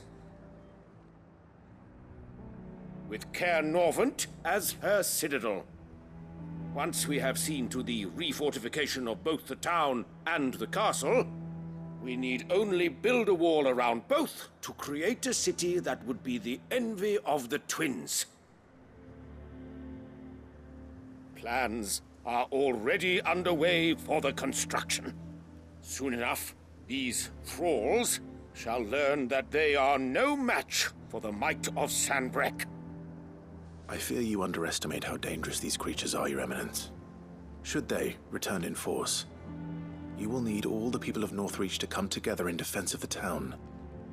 Something they may be loath to do if they've been deprived of their worldly goods.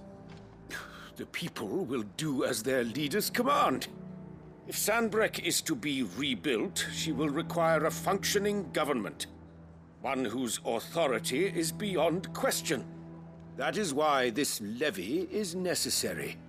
so that any man who wishes to join the army might do so and be fed, outfitted, and paid as befits a defender of the Empire. And yet there are those who persist in peddling the treasonous lie that I seek to steal from the people and drive them from their homes. I suspect they're afraid of losing what little they have left. Precisely. The common folk have little and less, and you mean to deprive them of even that. You would sow the seeds of your new empire in your own salted earth. Sabine, we have discussed this. Yes, and I told you then how putting the empire before her citizens would lead only to revolt. Without an empire, there are no citizens. And in yours, there will be only beggars. Is that what Griga wills for her people? Do not take her name in vain, Sabine. I'll come back later. The citizens revolt. I wonder what the people really think of the Duke's plan. It wouldn't hurt to ask them, I suppose. Let's begin with those on the other side of the wall.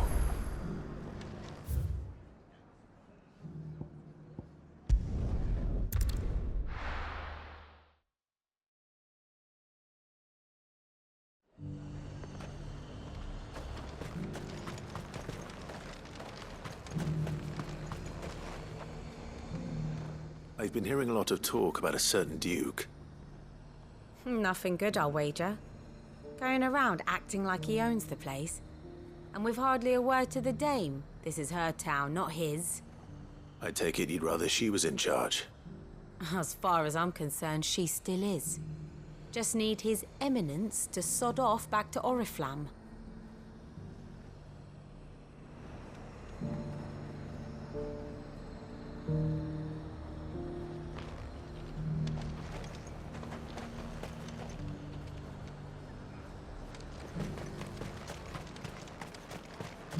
I got peppers to numb your tongue up.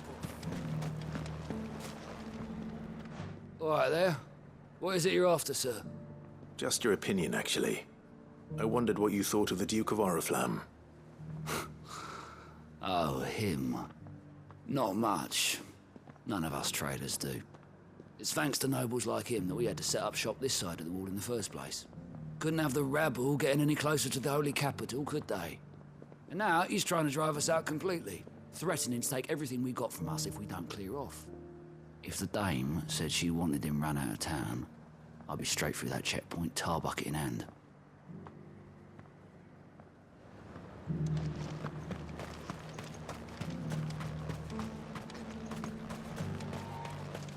I heard the dame got an Eikons with the man.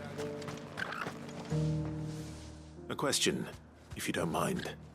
What do you think of the Duke of Oriflamme? Don't get me started. You build a life for yourself somewhere, earning for some noble to turn up and tell you you've got to hand it all over to him. If he thinks his name and his chains give him the right to empty our purses, he's in for a rude awakening. We'll do whatever it takes to keep what's ours. Whatever it takes. Well, the people seem united enough. What about the soldiers?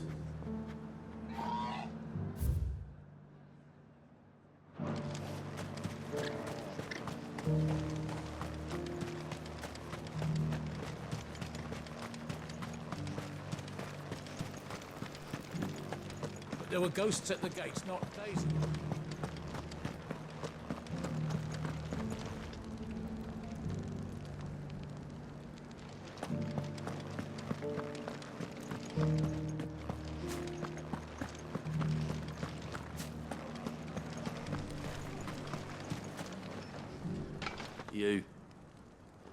You're the one who was talking to His Eminence. On the dame's behalf, yes. I was trying to persuade him not to take the people's goodwill for granted, but it seems my words fell on deaf ears. What do you think of his plans? I'm a soldier, mate. He tells me what to do, not the other way round. Listen, I've got nothing but respect for the dame, but I've got a family to look after. That's where my loyalties lie, not with the town or the empire, but with my wife and children. If the Duke can get us cement and the equipment we need to fight off those blue-skinned bastards, I don't care how he does it.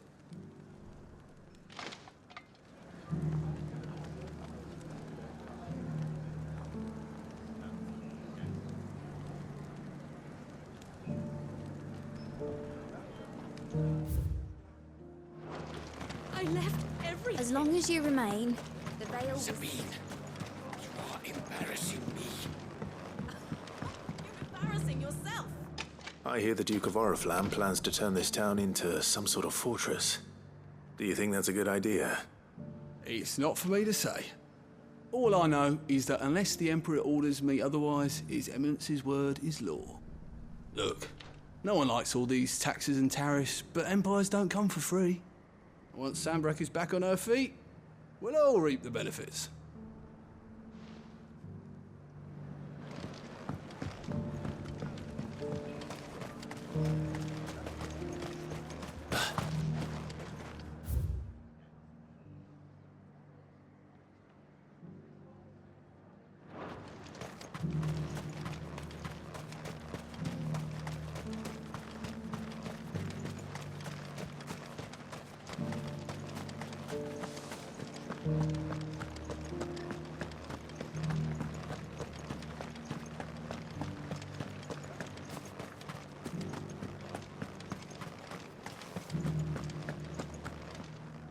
Excuse me, do you have a moment?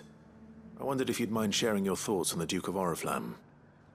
Well, he's made a lot of enemies coming in the way he did. But I mean, look around us. You can see the state the realm's in. The traders might not like having the screws put on them, but if they volunteered a few more of their hard-earned gil before things got bad, maybe they wouldn't have to. I think the Duke's got a point when he says rebuilding the Empire's the best way of making sure we're all protected. And if that means people who don't know one end of a sword from another have to make way for those who do, well, that's just how it goes. Let's see what Philippe makes of all this.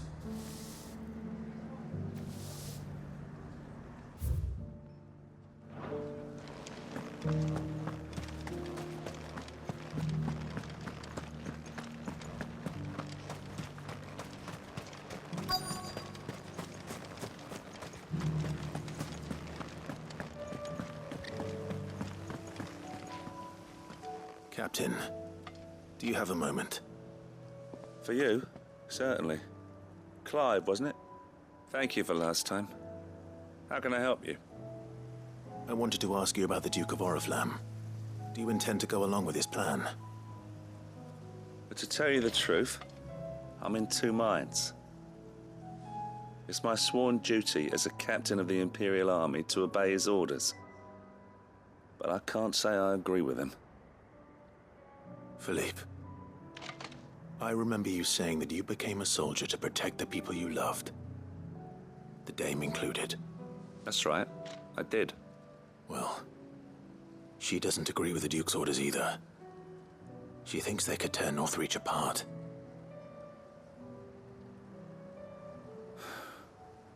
And she's probably right.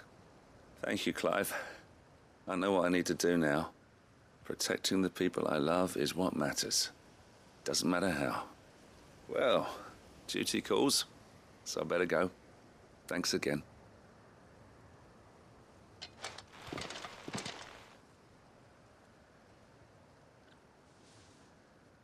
It seems Philippe wants to do the right thing at least. I expect Isabel will be pleased to hear that, if nothing else.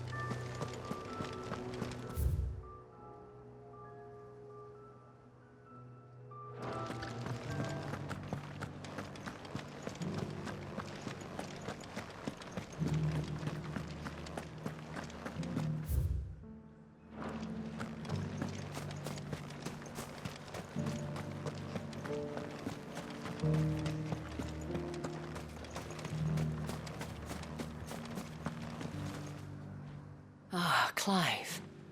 How did you fare? Were you able to speak with the Duke? I was, but...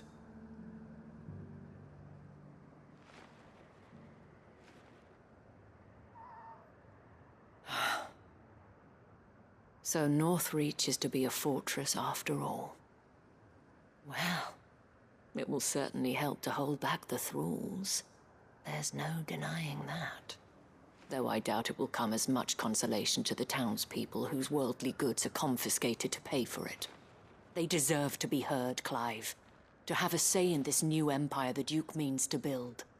Sadly, His Eminence values their obedience more than their opinions, and hopes to reassert the authority of the state. I fear he sees the people as mere pawns on his chessboard to be sacrificed for the greater good. Needless to say, they themselves are of a different opinion, and would rather their destinies were in your hands. The soldiers, meanwhile, are content to follow their orders.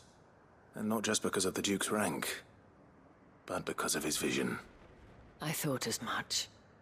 Had I sworn to protect Sanbreque, I dare say I too would want nothing more than to see it rise from the ashes. Thank you for trying. But the battle is lost. I don't know about that. What happened to your uniform? I handed it in, along with my resignation. Told the lads I wished them well, but that I owe it to those I love to call it a day. But why? Because I realized what really matters to me. Not following some nobleman's orders for the sake of it, but protecting what I care about. Protecting Northreach. I honestly don't know when those monsters will return, but I'm certain they're not finished with us yet. And when they do come back, we need to be ready for them. We need to stand together, all of us. And with you to lead us, milady, I reckon we can do it. It was you who finally convinced me, Clive. There's no point following orders if they go against everything you believe. Indeed. All of us, standing together. That has always been Northreach's best hope, and one which still lies within our grasp. We have only to turn our attentions to the true enemy. Thank you, Philippe, for showing me what I must do. Anything for you, milady. Speaking of standing together, would you mind if I borrowed a few of the lads from the Vale to help keep watch around the town? I fear His Eminence has loftier tasks in mind for the guard. Not at all. Be my guest. Wouldn't be the first time.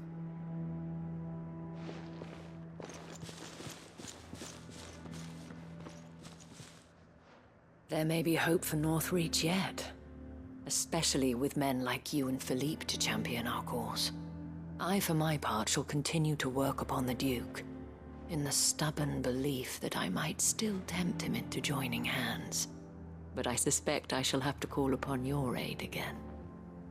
Until then, Clive. Until then?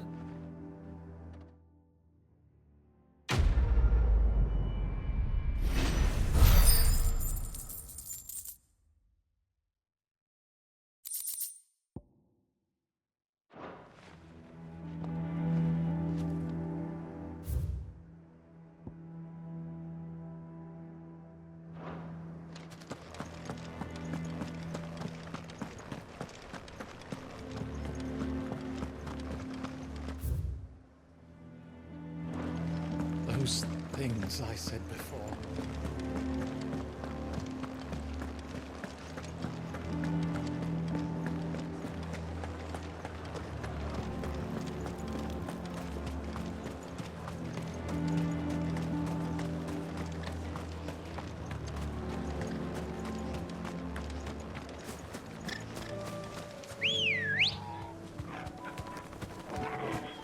Come on.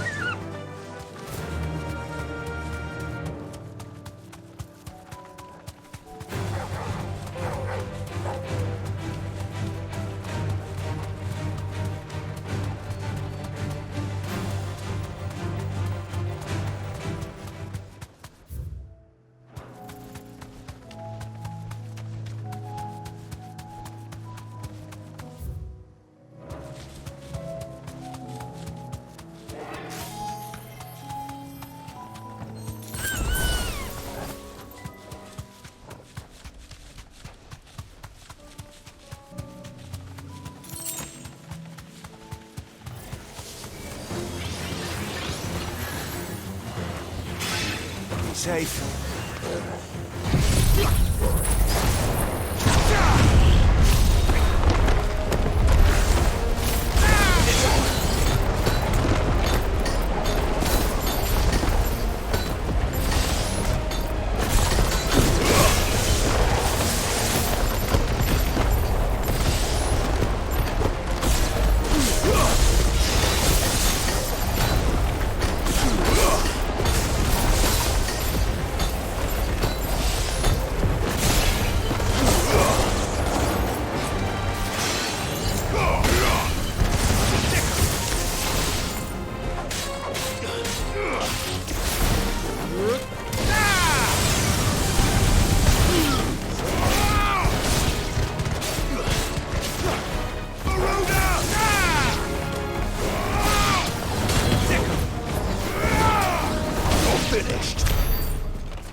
Two down.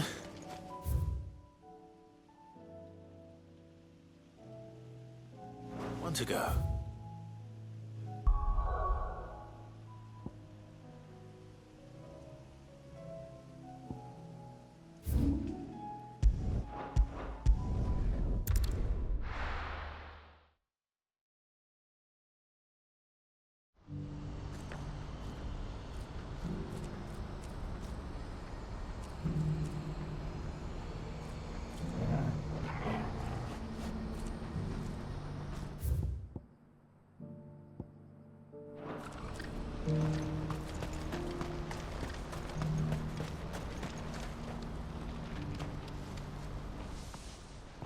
Ah, Clive. You'll be pleased to know that the negotiations are progressing well. That is good news. Yes. Our comrade in Randala has just sent word that the contract should be signed very soon. But I still have much and more to prepare. It's a huge undertaking moving this many bearers at once. You couldn't do me a quick favor, could you? What is it this time? More wild beasts? Nothing like that. I just need you to go over to the caravans and ask El how long we have until the bearers arrive. Find out exactly how much faster I need to get all these supplies moved. All right. I'll go and ask. Thanks, Clive. I owe you one.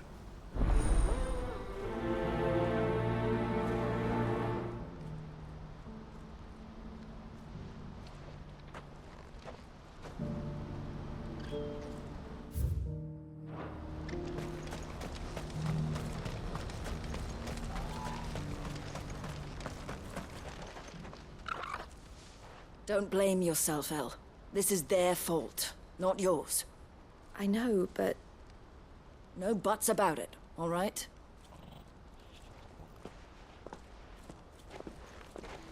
Is something wrong? Vonnie came to give me a message from our intermediary. The talks with the Republican army have fallen through. They've reached an agreement with the Silver Peak Consortium instead. Though prices have fallen of late, we deliberately offered above the going rate to try and deter other bidders.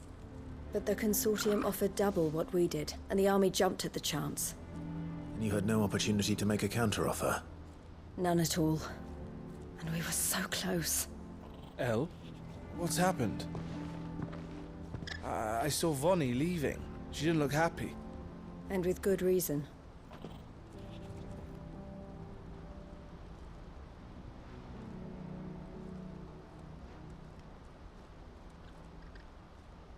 But I thought we were the only ones the Fist were speaking to about the bearers. How did the Consortium even find out about this? It's not so surprising. They have ears all over the Republic. This isn't over. The Consortium will have to sell these bearers eventually, and at the price they paid, buyers will be few and far between. I'm going to Randalar myself. Alone? You sure that's wise? Are you offering to be my bodyguard? How kind. Meet me at the checkpoint near the capital gates. I'll send an owl ahead and request a meeting. You go to Cashlock, Theo, and get everything ready. We've waited far too long as it is. Even if I fail to free these bearers, there will be others. Someone needs to prepare the place and keep any prowling beasts at bay. Oh, and that's me, is it? Well, it looks like I'm following orders till she gets back from from meeting the Silver Peak Consortium, who've been doing their best to undermine our scheme. She'll never join them after this, surely. No, she said it herself. She still has plans for Cashlock, even if this one falls through. She means to stay with us, then. I can't say I'm not happy to hear it, but... is this what she really wants? You have to trust her. You're right. It's what she wants now. And if Elle's off fighting for the cause, I should do my part too. So I bid you farewell and safe travels, my friend. I'll gather my men and leave for Cashlock. We'll make sure the place is well stocked and defended. You go to Randala and see if you can stop my sister biting the Consortium's heads off. If she won't consider her prospects, someone has to. I'll do my best.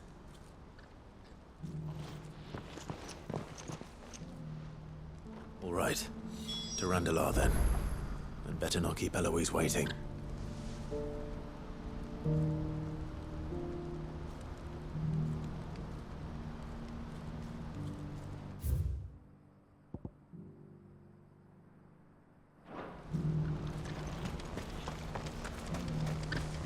No use calling Ambrosia now. What's happened?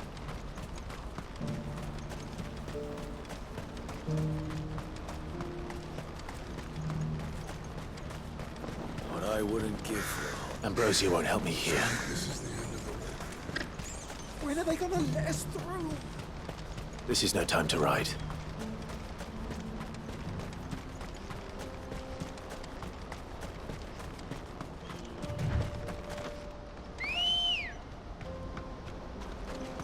Let's go. Run like the wind.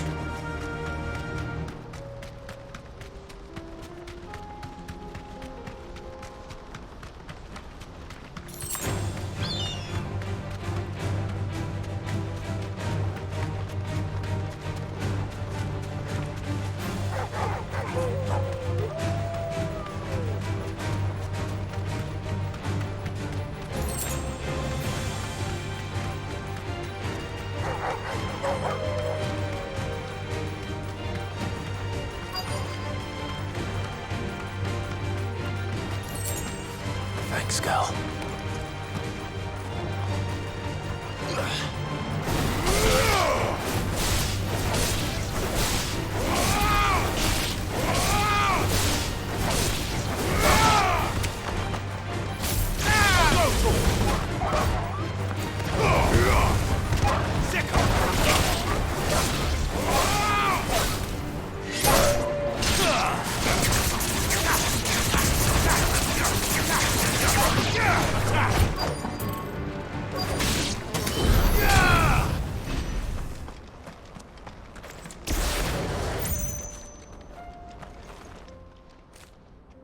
I hope I didn't keep you waiting.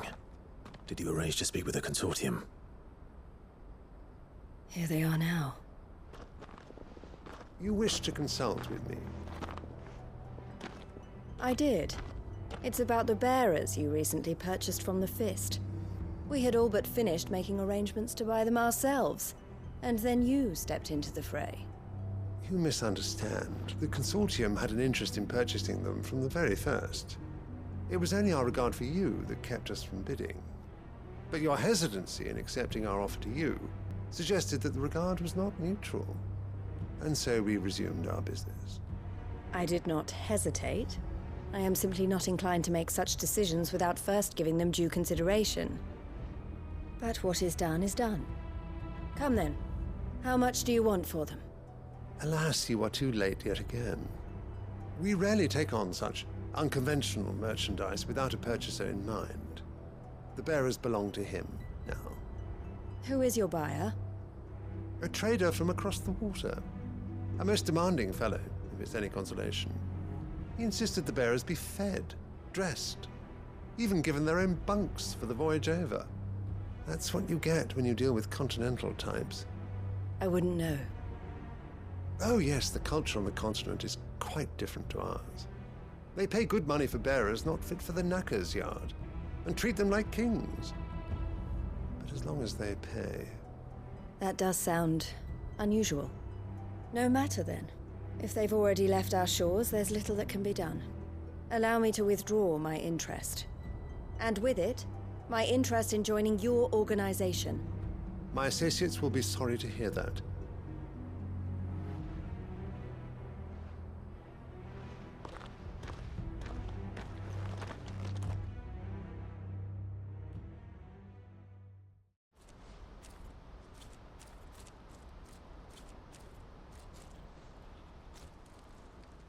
I'm sorry you weren't able to save them. As am I. But I only have myself to blame. He was right, you see. The Silver Peak Consortium did intend to buy those bearers before I did. Their representative hinted at a possible purchase when he came to recruit me. I feigned interest in joining them in the hope he might be encouraged to tell me more, and he did just that. As soon as he left, I sent my own offer to Randalar. So you never... No. I entertained the Consortium's proposal solely so I could learn more about those bearers. But I was a fool to think they wouldn't find out. I knew exactly who I was dealing with. You tried. I did. And if what he said was true, the bearers are to be well treated. Which is something, at least. They deserved more. I wanted so badly to see them freed. Eloise! Eloise! Word from Cashlock. The village is under attack. A pack of beasts have come down from the mountains, and there's a dragon at its head. Theo and the others are trying to hold them off as best they can, but the odds are against them. They need help, and fast. Theo! I'll go on ahead.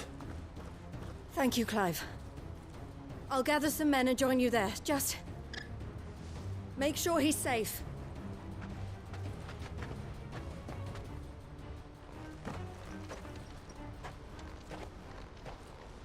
Hold on, Theo. I'm coming.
That'll do, girl. What's the situation? All clear this end.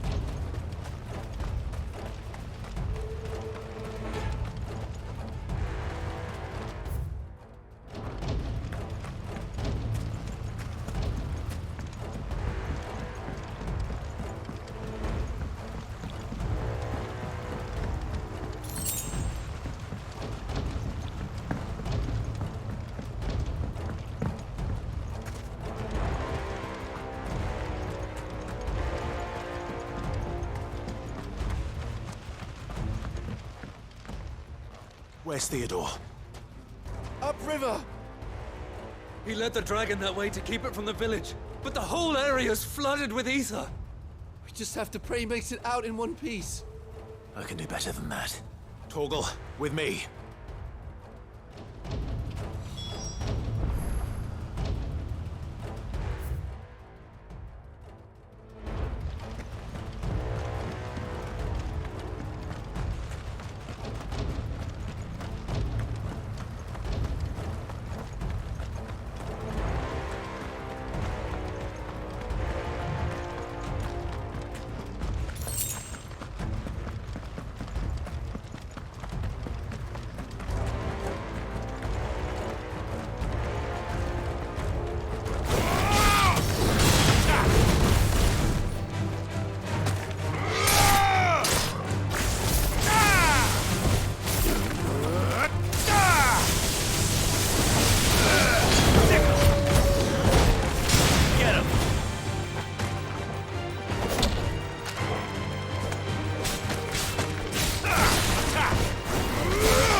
Get him!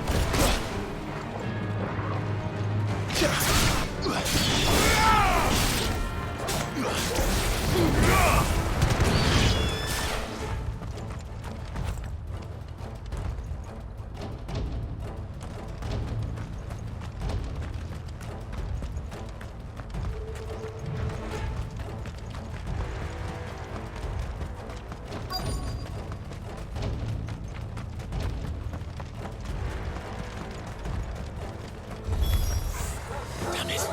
The ether's too thick. These creatures have already turned.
I can't waste any more time.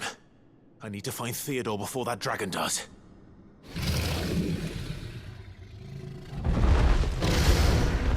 Looks like it's found me. This thing's turned as well. This isn't going to be easy.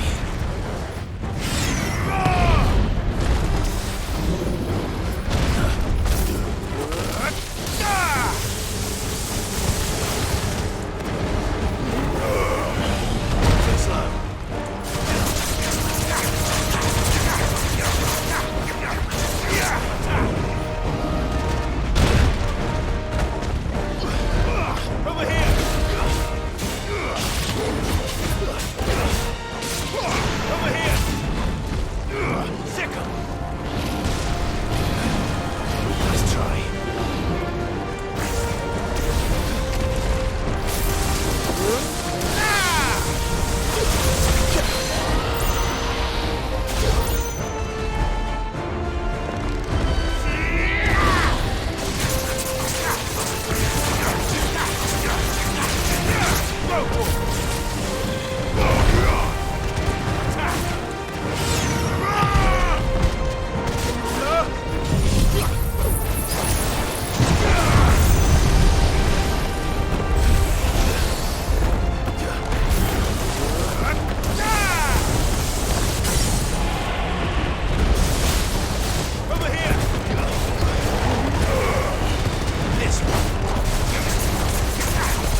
Theodore, you had me worried for...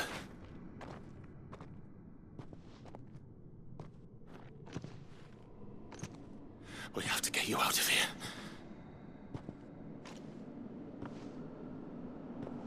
I think it might be a little too late for that. Bearer or no, there's only so much ether a man can take, and that Drake just wouldn't let me leave. You have my thanks, Sid, for finishing what I could not. For keeping Elle's dream. Theodore!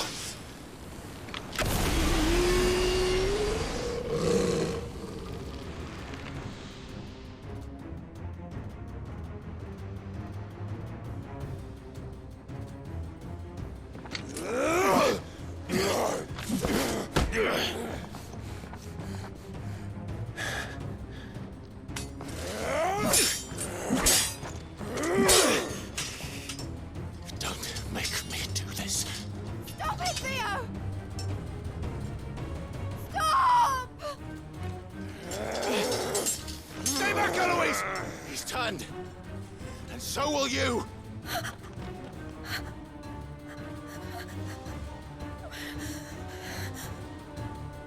Elle. Theodore.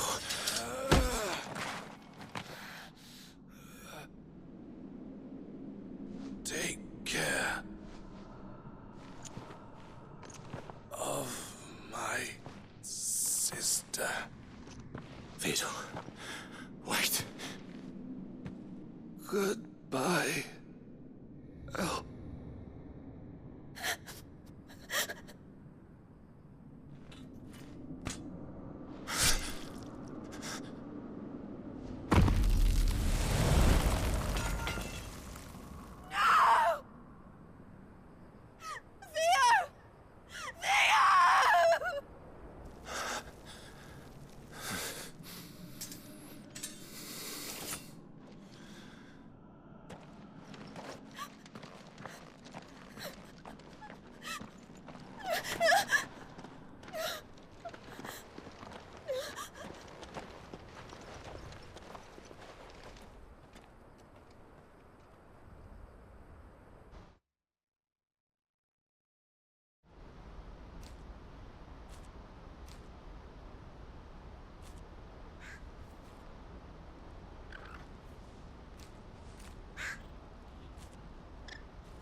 Thank you, Clive.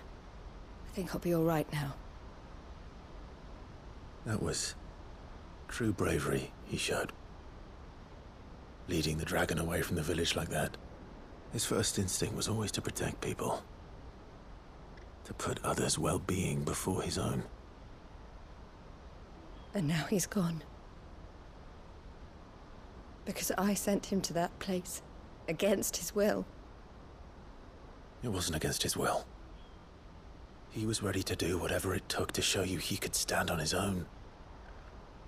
So that you would finally be free to live your own life. To live my own life? He never could come to terms with the choice I made. What exactly happened? You once told me Theo was the first bearer you ever helped.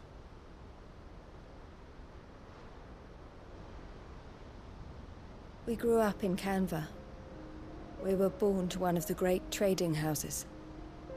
And I was chosen to inherit the family business. I had my father's head for figures, you see. Theo did not. While I studied the art of commerce, he played at soldiers instead. A late bloomer, in more ways than one. For unlike most bearers, it wasn't until his 15th summer that his powers awakened. My parents tried to drive him out of the house and into the care of the constables. But before they could, I took him into mine. Theo told me something else. He clearly admired your devotion to the cause of freeing others like him from slavery. But he said you deserved a better life than this. He wanted to free you from what he called your bonds, just as you freed him from his. I would be lying if I said I had not wondered from time to time how much easier my life might have been if I had allowed Theo to be taken and devoted myself to the family business instead.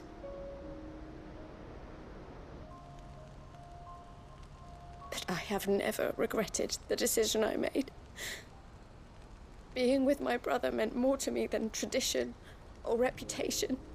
I only had to look at him to remind myself of that night and the choice I made, and the fact that I would make the same choice again in a heartbeat.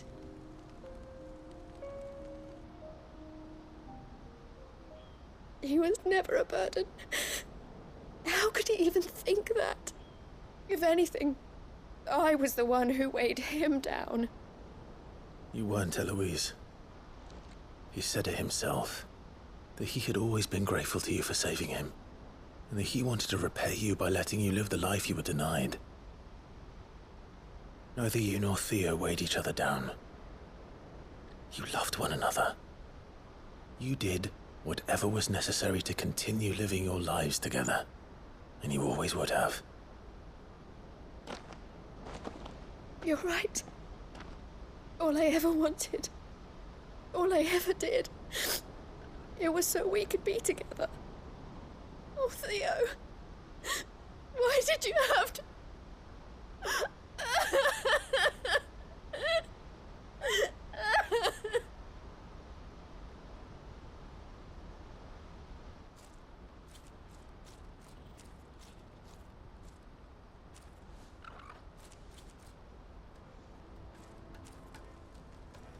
I know Theo wanted me to move on, but I'm staying here at the Crimson Caravans to continue our work. We can make a difference here. We can help people, save them. I need nothing more from life than that. So I'll carry on doing what we do, ensuring that goods, people, bearers get where they need to be, bringing smiles to people's faces just like we always have, and to Theo's, wherever he is. This is the life I have chosen. The life I will always choose. I've made a choice of my own, to continue helping you however I can. Whenever you need it.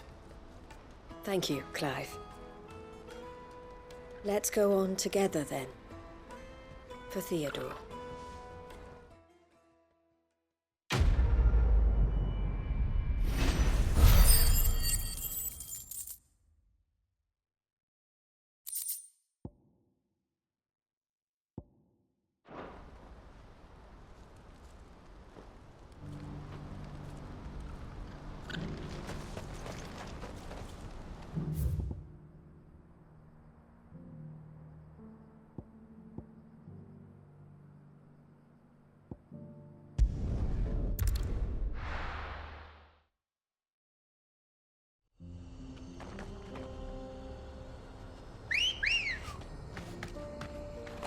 Good girl.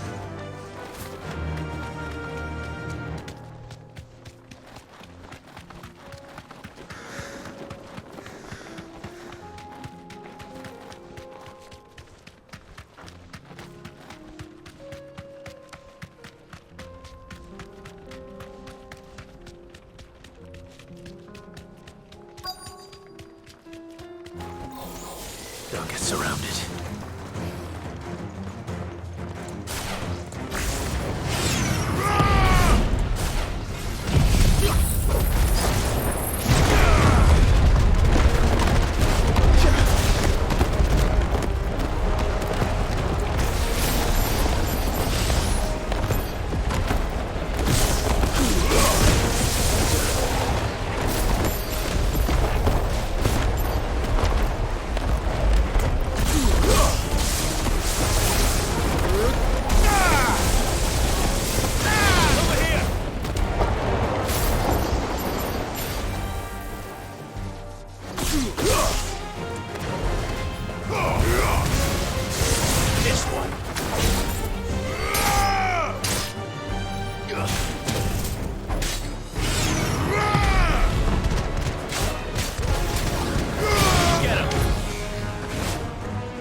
That's all of them.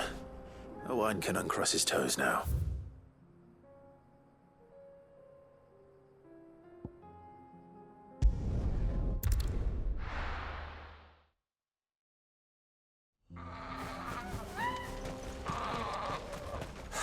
So Dravost is still standing. For now, at least.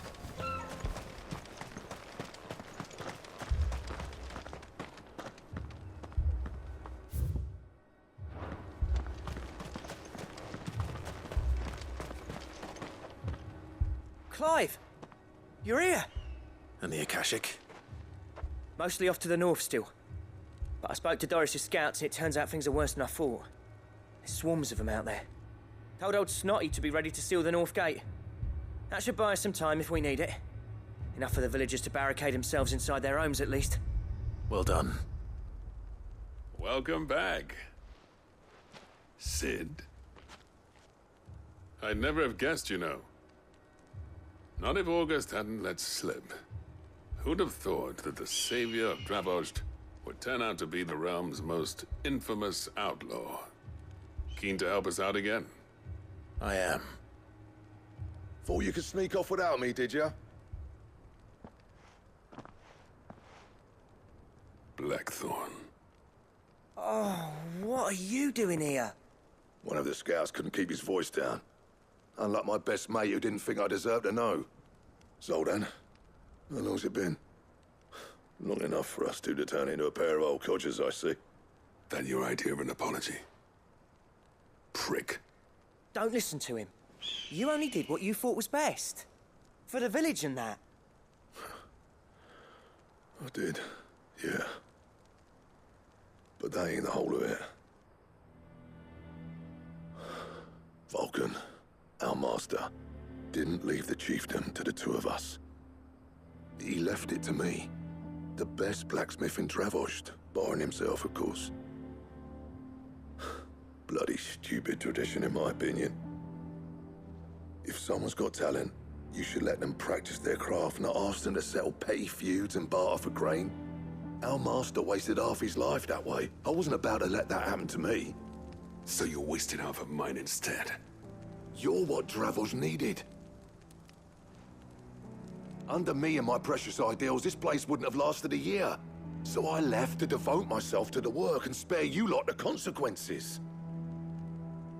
I may be a selfish prick, but I only did what I felt I had to. What you had to do was your duty! Even if it meant we all starved? Enough. This is no time for bickering. You can finish beating each other up once Dravost is safe. Fine. I've said my piece anyway. Yeah, so have I. Sorry, Clive. I shouldn't have stuck my nose in. We're short enough on time as it is. Still, give us a mo, would you? I need to get my head straight before any of them Akashic try to bite it off.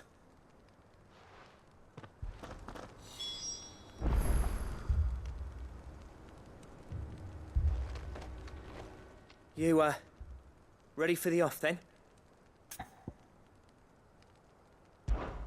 We can't afford to waste any more time. Right you are.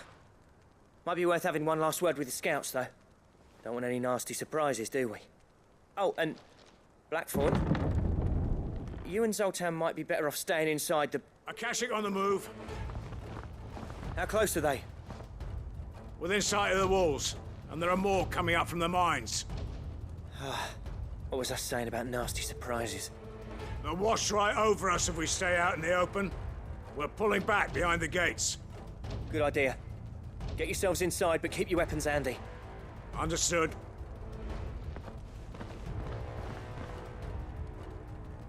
I'm prepared to fight if I have to. Well, let's hope you don't. That's our job. Once the scouts are inside, order your men to barricade the gates. No heroic last stands, you hear me? No fighting at all if you can help it. August's right. I've seen what Akashic beasts can do to armor. The people here are tough and willing, but they ain't equipped to face what's coming. I'm going out there. Start work on the gate as soon as I've left. I'll give you as much time as I can. And if they kill you? You evacuate. But it won't come to that. I promise. You'd better be right. Take good care of Dravoj till I get back. Leave it to me. And give those things what for, yeah?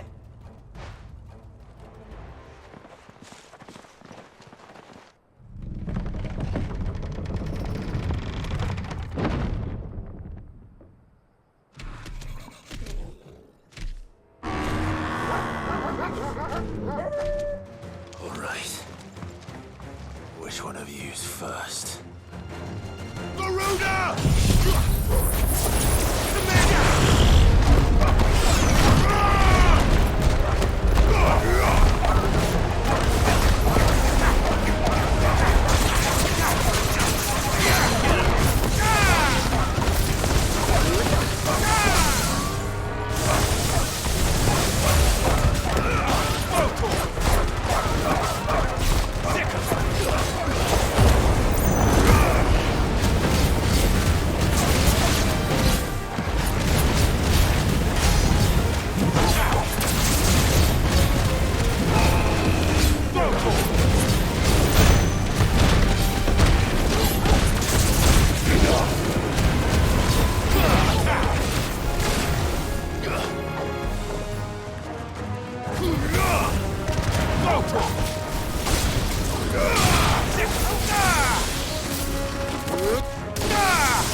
Is that it?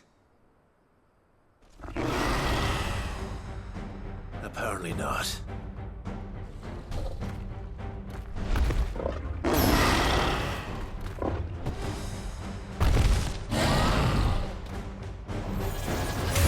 They're not getting past me. Slow.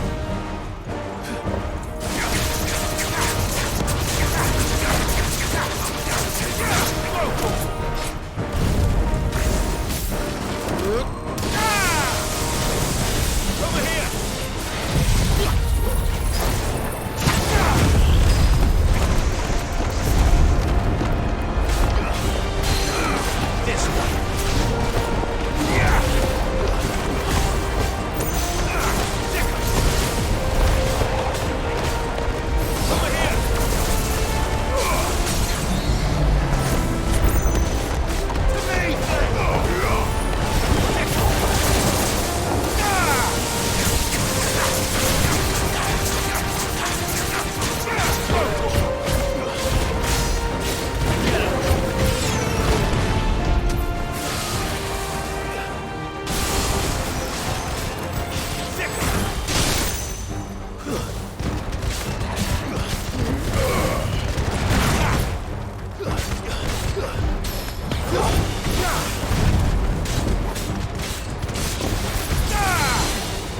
Oh, the question is, did I miss any?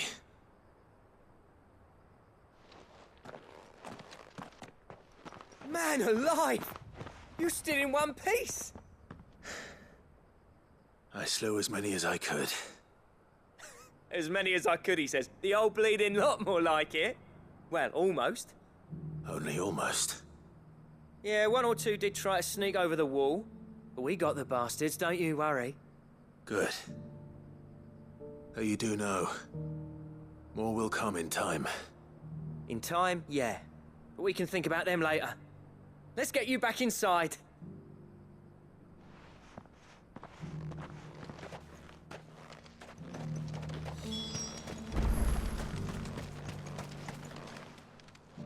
Sid! You're even more fearsome than your reputation. Enough to give those Akashic monsters nightmares. I almost felt sorry for the wretched things. But mostly, I felt grateful. Dravoged won't forget what you did today. I'm afraid I've only delayed the inevitable. There's no getting rid of that aether flood. Meaning that any living thing which stumbles into those mines will end up clawing at your walls again. And that's if the flood don't spread. If it does, well, I hate to say it, but the village's days are numbered. That may be, but we're staying just the same. With aether floods springing up all over, it's no less safe than anywhere, and more importantly, it's our home. We'll fortify the gates to the north, and I'll see that they're guarded day and night. All right. Then we'll give you a hand shoring up those defenses. As for you, Blackthorn, that's twice you've turned up when Dravos needed you. So, thanks. I shouldn't have stayed away so long. And I shouldn't have left without talking it over with you first. Too bloody right you shouldn't. Though I doubt I'd have listened. I always envied you. How you made everything look so easy when, for me, it was anything but. You leaving gave me the perfect excuse to hate you. And from that day on, I never once stopped to wonder what it would have been like if you'd stayed. But what you said earlier, it was true. You'd have been the death of this place. Finally, something we can agree on. I hope you see the sense of it eventually. You kept this place alive. Alive, perhaps. Wealthy even, but Dravoged isn't what it once was. Our work used to be the pride of Dalmekia. Now, we churn out the same rubbish day after day because it's easy and turns a profit. It's not about the craft anymore. I wouldn't send my sons to war wearing the shit most of our smiths are making. I've kept working, honing my skills, trying to lead by example, but no one sees the point. The average castle apprentice has as much passion for the craft as our current lot. Come back to us, Blackthorn. Remind Dravoged what a true master blacksmith looks like. I'll even man those bellows of yours if it means we can work at the same forge again. That's a kind offer. Kinder than I deserve. And I wish I could accept, but I'm needed elsewhere. There's people who trust their lives to my steel, and I daren't let them down. Fair enough. But that doesn't mean I couldn't visit from time to time. Let's see if we can't rekindle this town's passion for the craft, shall we? I'd like that. Just be sure to tell Snotty to let me in the next time I come calling, yeah? Knowing him, he'd let you in anyway. Blackthorn. The Master Smith turned outlaw, back in my good graces. I never thought I'd see the day.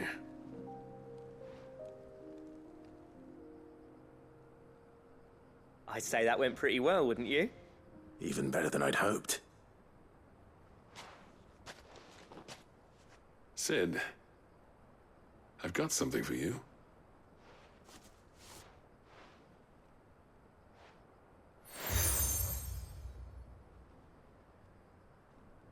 And this is? A token of our lasting gratitude. But I'm of a mind to make you a far grander gift.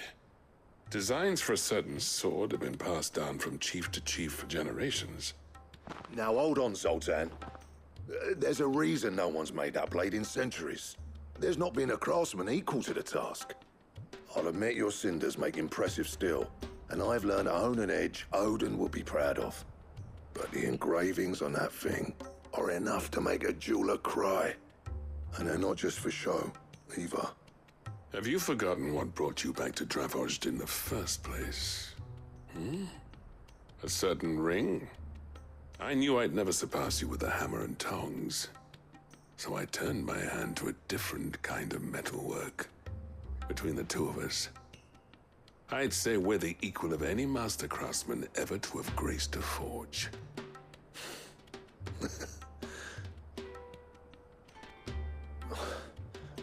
You know what?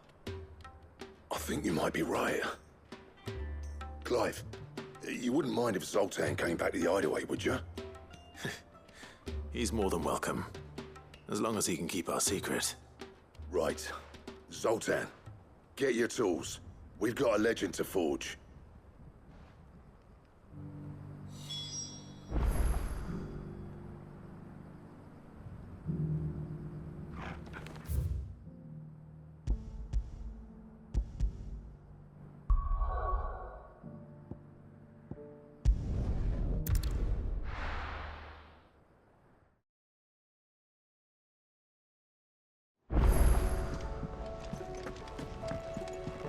Come back.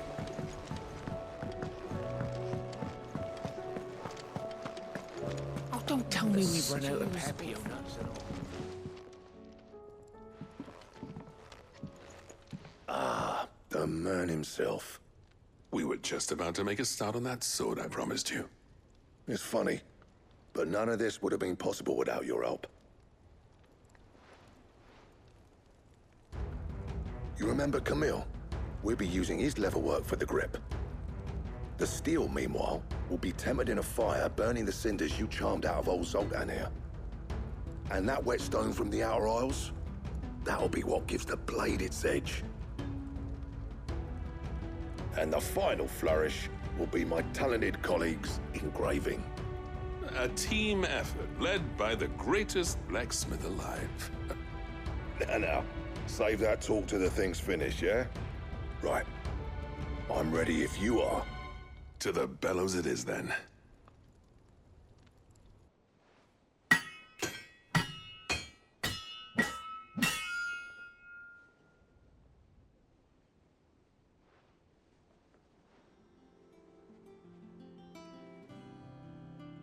Well, bugger me. We actually did it.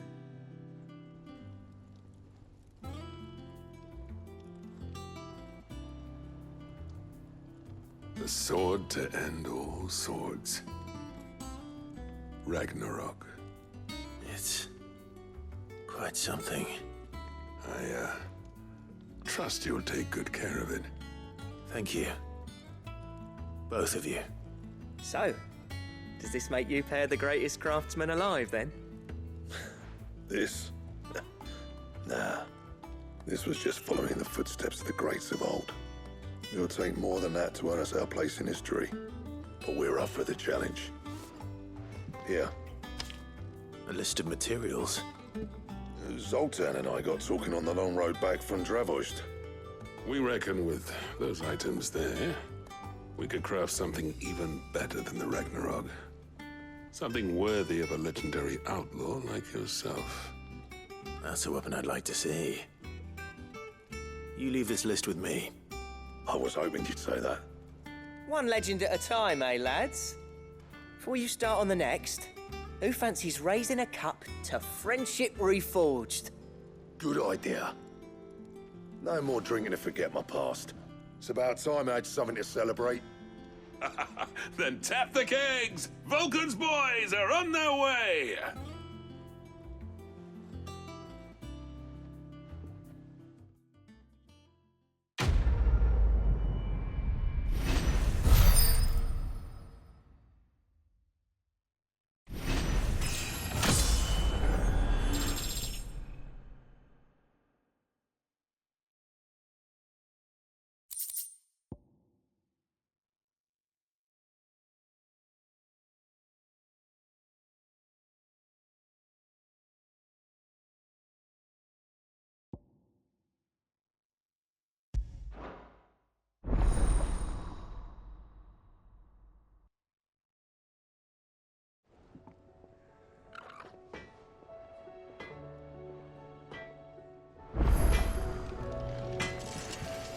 Trouble with your gear, or... I never thought me and Zoltan would ever speak again, let alone work together. And if it hadn't been for you, we wouldn't. You've been a good friend to me, Clive. The best. What do you want?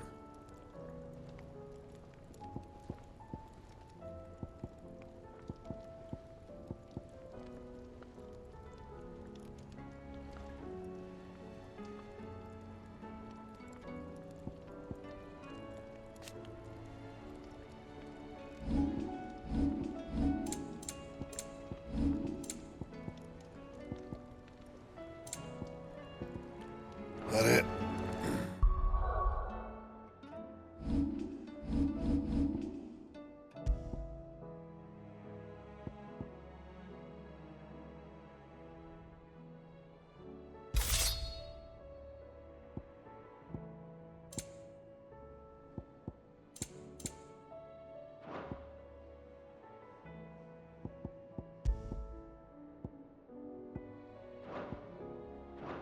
Fine.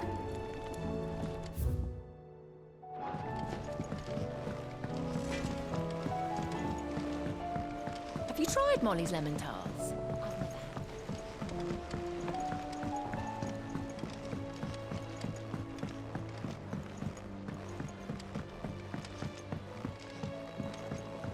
Canva lost.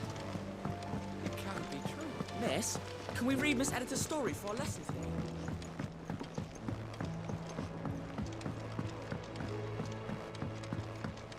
How was she? The Enterprise. Ah, Sid. Wasn't expecting you back so soon. So, is it good news or bad?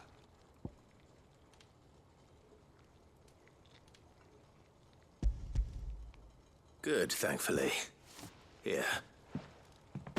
Ah, that's brilliant. Thanks a blimmin' million. I'll fit him to the smelter right away.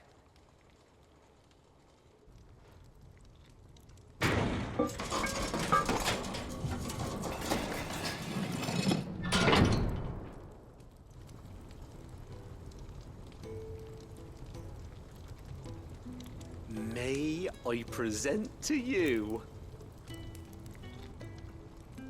the Telemon Furnace? Ain't bad, is she?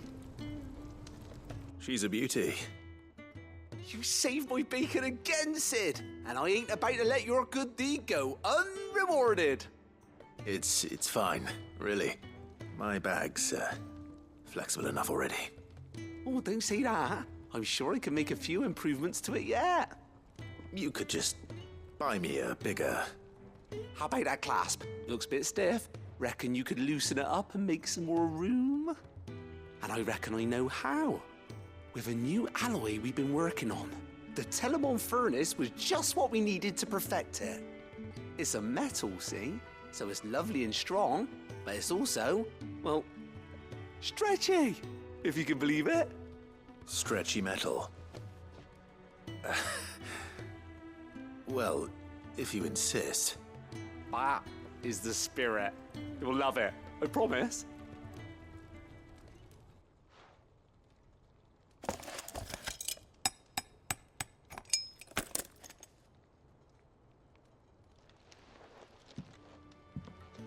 So, what do you reckon?